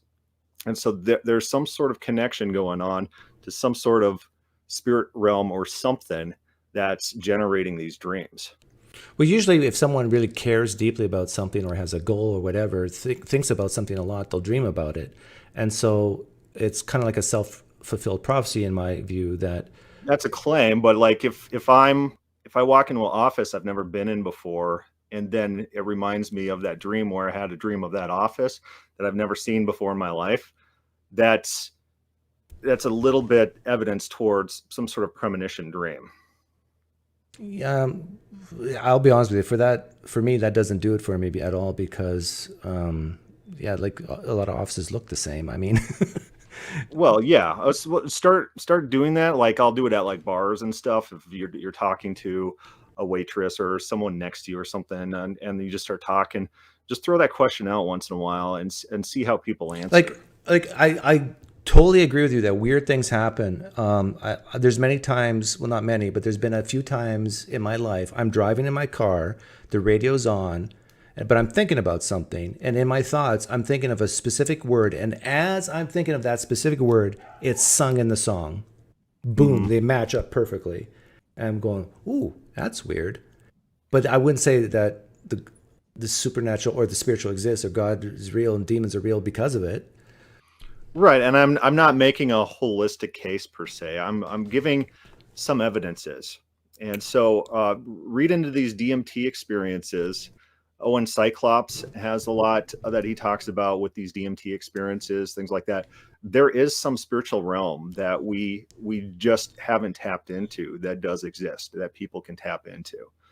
Is it more this type of stuff, like these weird experience stuff? You mentioned the carbon-14, though, which is very interesting. I just did the math on it. It's only like, well, it's a lot of half-lives, but it's manageable. It's in a few hundred. So to me, it's not millions of years. No, I mean, if the diamonds were millions of years, which you're saying, claim they're not, but I'm saying if they were millions of years old, can you detect carbon-14? Yes, and you could date it. Yeah, and so that doesn't really, to me, that's still a naturalistic explanation. Then, where did it come from? Where did it come from? Well, diamonds are made of carbon. Right, and these air pockets. If the diamond's a million years old, how are you detecting any carbon in the air pocket? It's not contamination. It's not lab contamination. No, I'm saying you can detect it because it's only 349 half-lives. No, you're finding. So you're not okay. So your question is not about being able to detect it, but why is it there in the first place? Why can you detect it? Why can it should be not detectable at 100,000 years? No, I would say that. Where'd you get that from? 100,000 years. The RAPE project talks about this. They did these scientific testings on these diamonds, and they presented it at a peer-reviewed study, and they were kicked out of the conference, not because of any scientific thing they did, just because the conference didn't like their conclusions. And so a very interesting thing to listen to is Bob Enyart has an interview with one of these RAPE scientists, and he talks about why it can't be electron capture, and he talks about why it can't be lab contamination or environmental contamination. You're finding these things that just shouldn't exist. You could carbon-14 date dinosaur bones, and you know that's not carbon-14 sapping into the bones because it doesn't look like contamination patterns, anything like that. You have actual dinosaur bones that they've actually carbon dated to 40,000 years. Okay. Well, I don't know the answer to the question of why is carbon-14 there? How is it possible we can detect it? But to me, just something to think about. I'm not trying to convert you. I didn't come on the stream to convert you. I'm sure nobody on planet Earth has become a Christian because of that. I don't think that's true, actually. But really, I think one of the guys I was interacting with when all this carbon-14 soft dinosaur tissue stuff was coming out, he seems to have been very receptive to that. Like I'm trying to imagine, like diamonds are formed from extreme pressure, right, of carbon. Right. So let's say you have carbon-14. You're not even talking about being able to detect it. You're talking about why is it even there? I can imagine having pressure, but it's not uniform, and that bubble does happen. Like maybe two rocks coming together, a volcano, you got this pressure, but maybe because it starts and forms a jag, and then you got this pocket, and you got carbon-14 trapped in it. Yeah, so typically carbon-14 is dated for objects between 500 to 50,000 years old. So you could carbon-14 date this carbon-14 that's found in diamonds. In any diamond, you're going to be able to get into that air pocket and find the carbon-14 there. Yeah. So then the question is, do we have machines to go in the few hundreds of half-lives? No, because you could carbon date them. you could get a carbon date from them, and it's not this super old age. Right, but this gets to how did they get in? So they weren't part of the originals. And they're diamonds, which are the hardest material basically known to man. It's not contamination. It's not environmental contamination. Like cracks, holes in the diamond. Could that explain it? I'm sorry? Cracks or holes within the diamond? Couldn't that explain it? In every diamond? No, that's not happening. And so just for argument's sake, pretend there's no crack or something. And electron capture is one of the things that they had postulated as why they exist, where carbon-13 takes another electron through some sort of environmental means and turns into carbon-14, and that might be why we're finding carbon-14. But we know the rate of how often that happens, and we're finding much more carbon-14 in diamonds than would be explained by that method of creating the carbon-14 within those bubbles. Nuclear reactions is one explanation. Such a neutron captured by nitrogen or other elements within the diamond could produce carbon-14. Secondary diamond formation. Some diamonds may have formed more recently or have undergone processes that introduce carbon-14 in their structure. Right, and so you should be. It's common in any diamond that you crack open, you're finding this carbon-14. I don't think you're finding these carbon bubbles.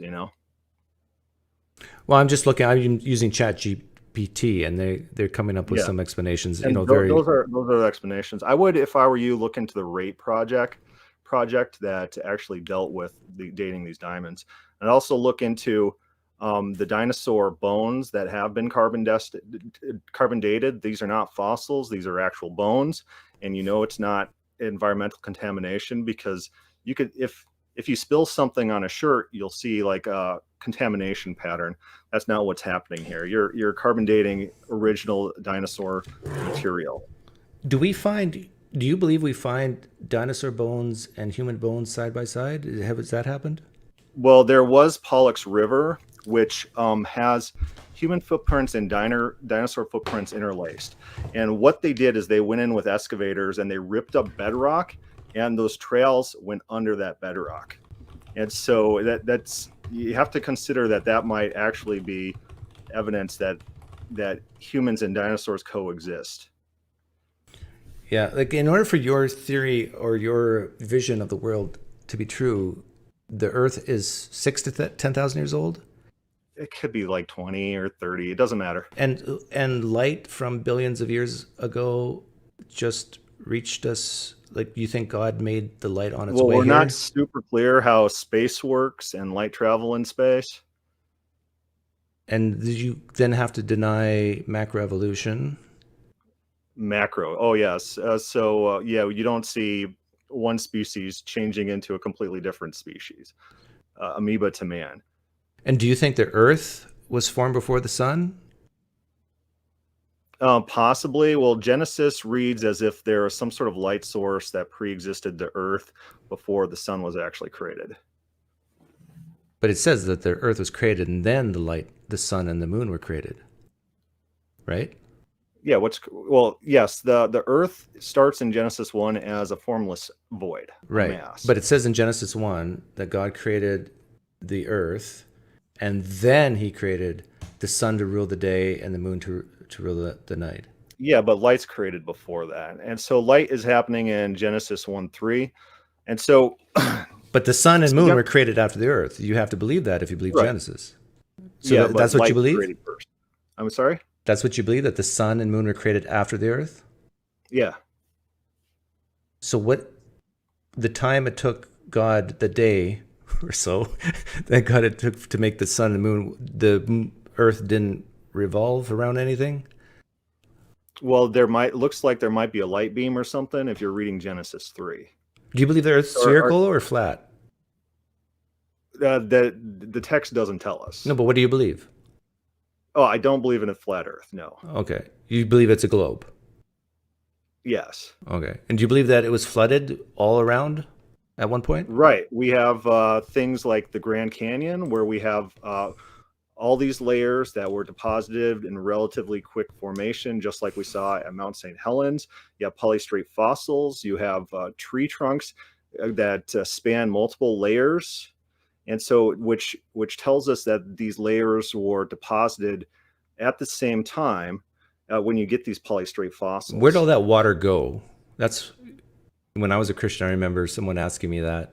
Yeah, well, the Earth is like 80% water. Are we aware of this? I know, but you need like what 500% water in order to cover the whole Earth, and then the mountains and everything. Yeah, well, if there's the Earth is like 80% water, right? And so there's a lot of water on Earth. The Earth is mostly water. You could actually look at a picture of the Earth, and it's basically all water. And so all you need is. But why doesn't the water cover the Earth now? Like the question is, do you believe there was more water needed to cover the Earth? I don't think so. I think there's people have hydroplate theories, things like that, which are possibilities. So God kind of emptied the oceans and just displaced the water onto the land? Yeah, so here's one thing to consider. Basically, Talk Origins, which is an atheist, anti-Christian site, they have a good compilation of flood mythologies. And basically every culture on Earth has some sort of flood legend. And they often involve an ark of some sort. They often involve an individual. They often involve a god flooding the Earth and then telling this individual or having this individual bring various animals. And so the flood is a global memory. All cultures for a certain region, maybe. I'm sorry? Like for a certain region, all the regions you mentioned are, I think, in the Middle East, right? No. Go read through them. Go to China. This is South America. Everywhere. All these cultures have extremely similar flood legends. I'm telling you, this is a global memory. But Chris, like just using common sense, I was raised on a farm. If we had a flood that lasted 40 days, is it?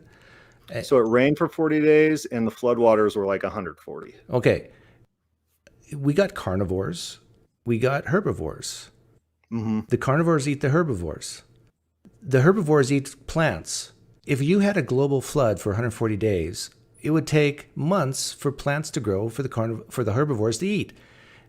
They would not survive. And then if they didn't survive, then the carnivores who had nothing to eat because the herbivores didn't survive. How in the world would any of this be possible? Yeah, that's the hypothetical logistics claims. I'm telling you, though, it is a global memory. All cultures basically have this memory embedded in some sort of form that we see within the Bible. I understand you said that, but it's like in order, I can understand this answer if you would have just said this. I don't know, Doug, but I think it's a miracle. God miraculously made the plants come back really fast so the herbivores had enough to eat. We highly underestimate how adaptable life is, how fast, like World War II happens, wipes out an entire generation, and that generation's replaced. You look at population charts in no time, almost like it was just a blip on the screen. Soviet Russia, they killed 40 to 60 million people. It's just a blip on the screen in their population charts. People are adaptable. Life finds a way, as Jurassic Park says. Okay, but I was raised on a farm, and a steer eats 30 pounds of plants a day. 30 pounds. Where's that 30 pounds of plants coming from per day if you've just been flooded? Yeah. I don't have all the answers or the hypotheticals or know the conditions that would make that possible, but I'm just telling you. It's not possible. Global memory. The only answer I think a Christian can give at this point, like a Christian like yourself, is God miraculously made the plants. So your problems are hypothetical logistics problems. They're not hypothetical. It's real. If you take water and flood a field, the plants won't grow, right? We both agree that if you flood a field of alfalfa, those plants will die. Okay, there's no plants. Then if you take the flood waters away, how long does it take for that alfalfa to grow back? Months. Okay. Now, if you have a flood and you have cows, I'm assuming there's cows survived the flood, at least 2.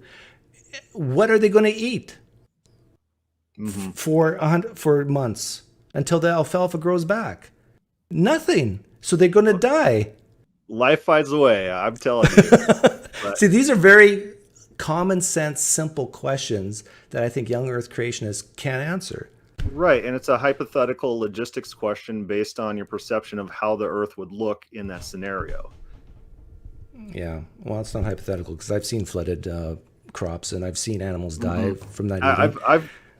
I've dealt with plants too. They grow extremely fast. I'm always pulling these stupid weeds and cutting them down and chopping down trees, and the trees just come back. Yeah, but 30 pounds a day times how many cows if they're reproducing? I mean, that's 2 cows with 60 pounds. You need 60 pounds of food every day.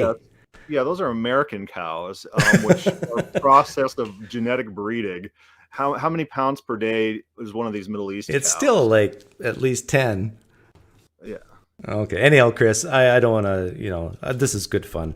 But thanks. I'm going to watch your show, God is Open channel, and hopefully you didn't trash me too hard there. No. It's very, very favorable. We trash Matt Slick, who's just terrible. Yeah. Actually, I'm dead inside more than the average person, but I do kind of feel sorry for him. Okay, a lot of his problems in life is his own self-inflicted. Okay, well, not the death of his child, though. You got to admit that. And I know he uses that as as an argument tool. But I'm a father. You're a father. Nobody wants to see that. No, nobody wants to see that. But anyhow, thanks for coming on, Chris. Alrighty. See ya. Whew.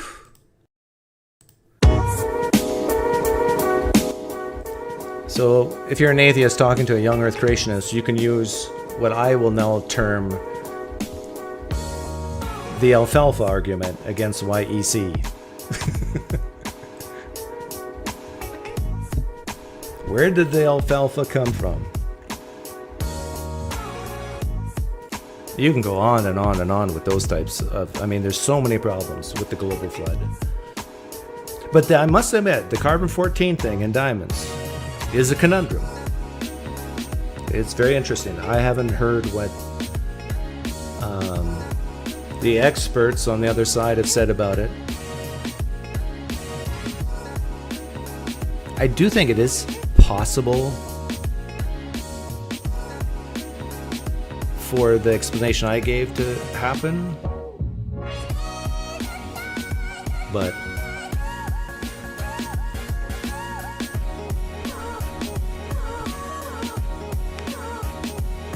I respect Chris in this sense.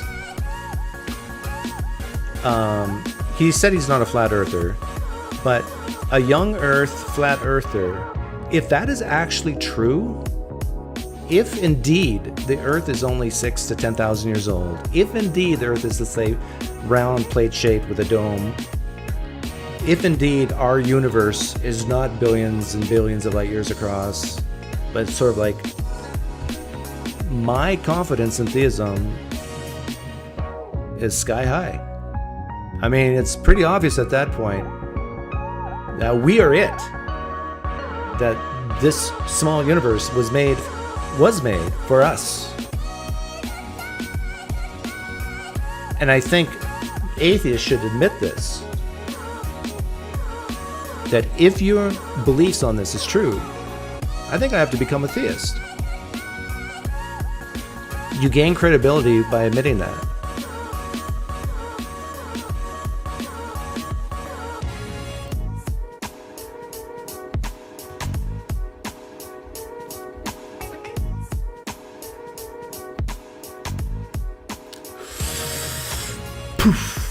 How long did we go? We went, 3 hours, 31 minutes. And it only feels like 2 hours and 31 minutes. If you watch the whole thing, respect to you. Have a good day, everyone.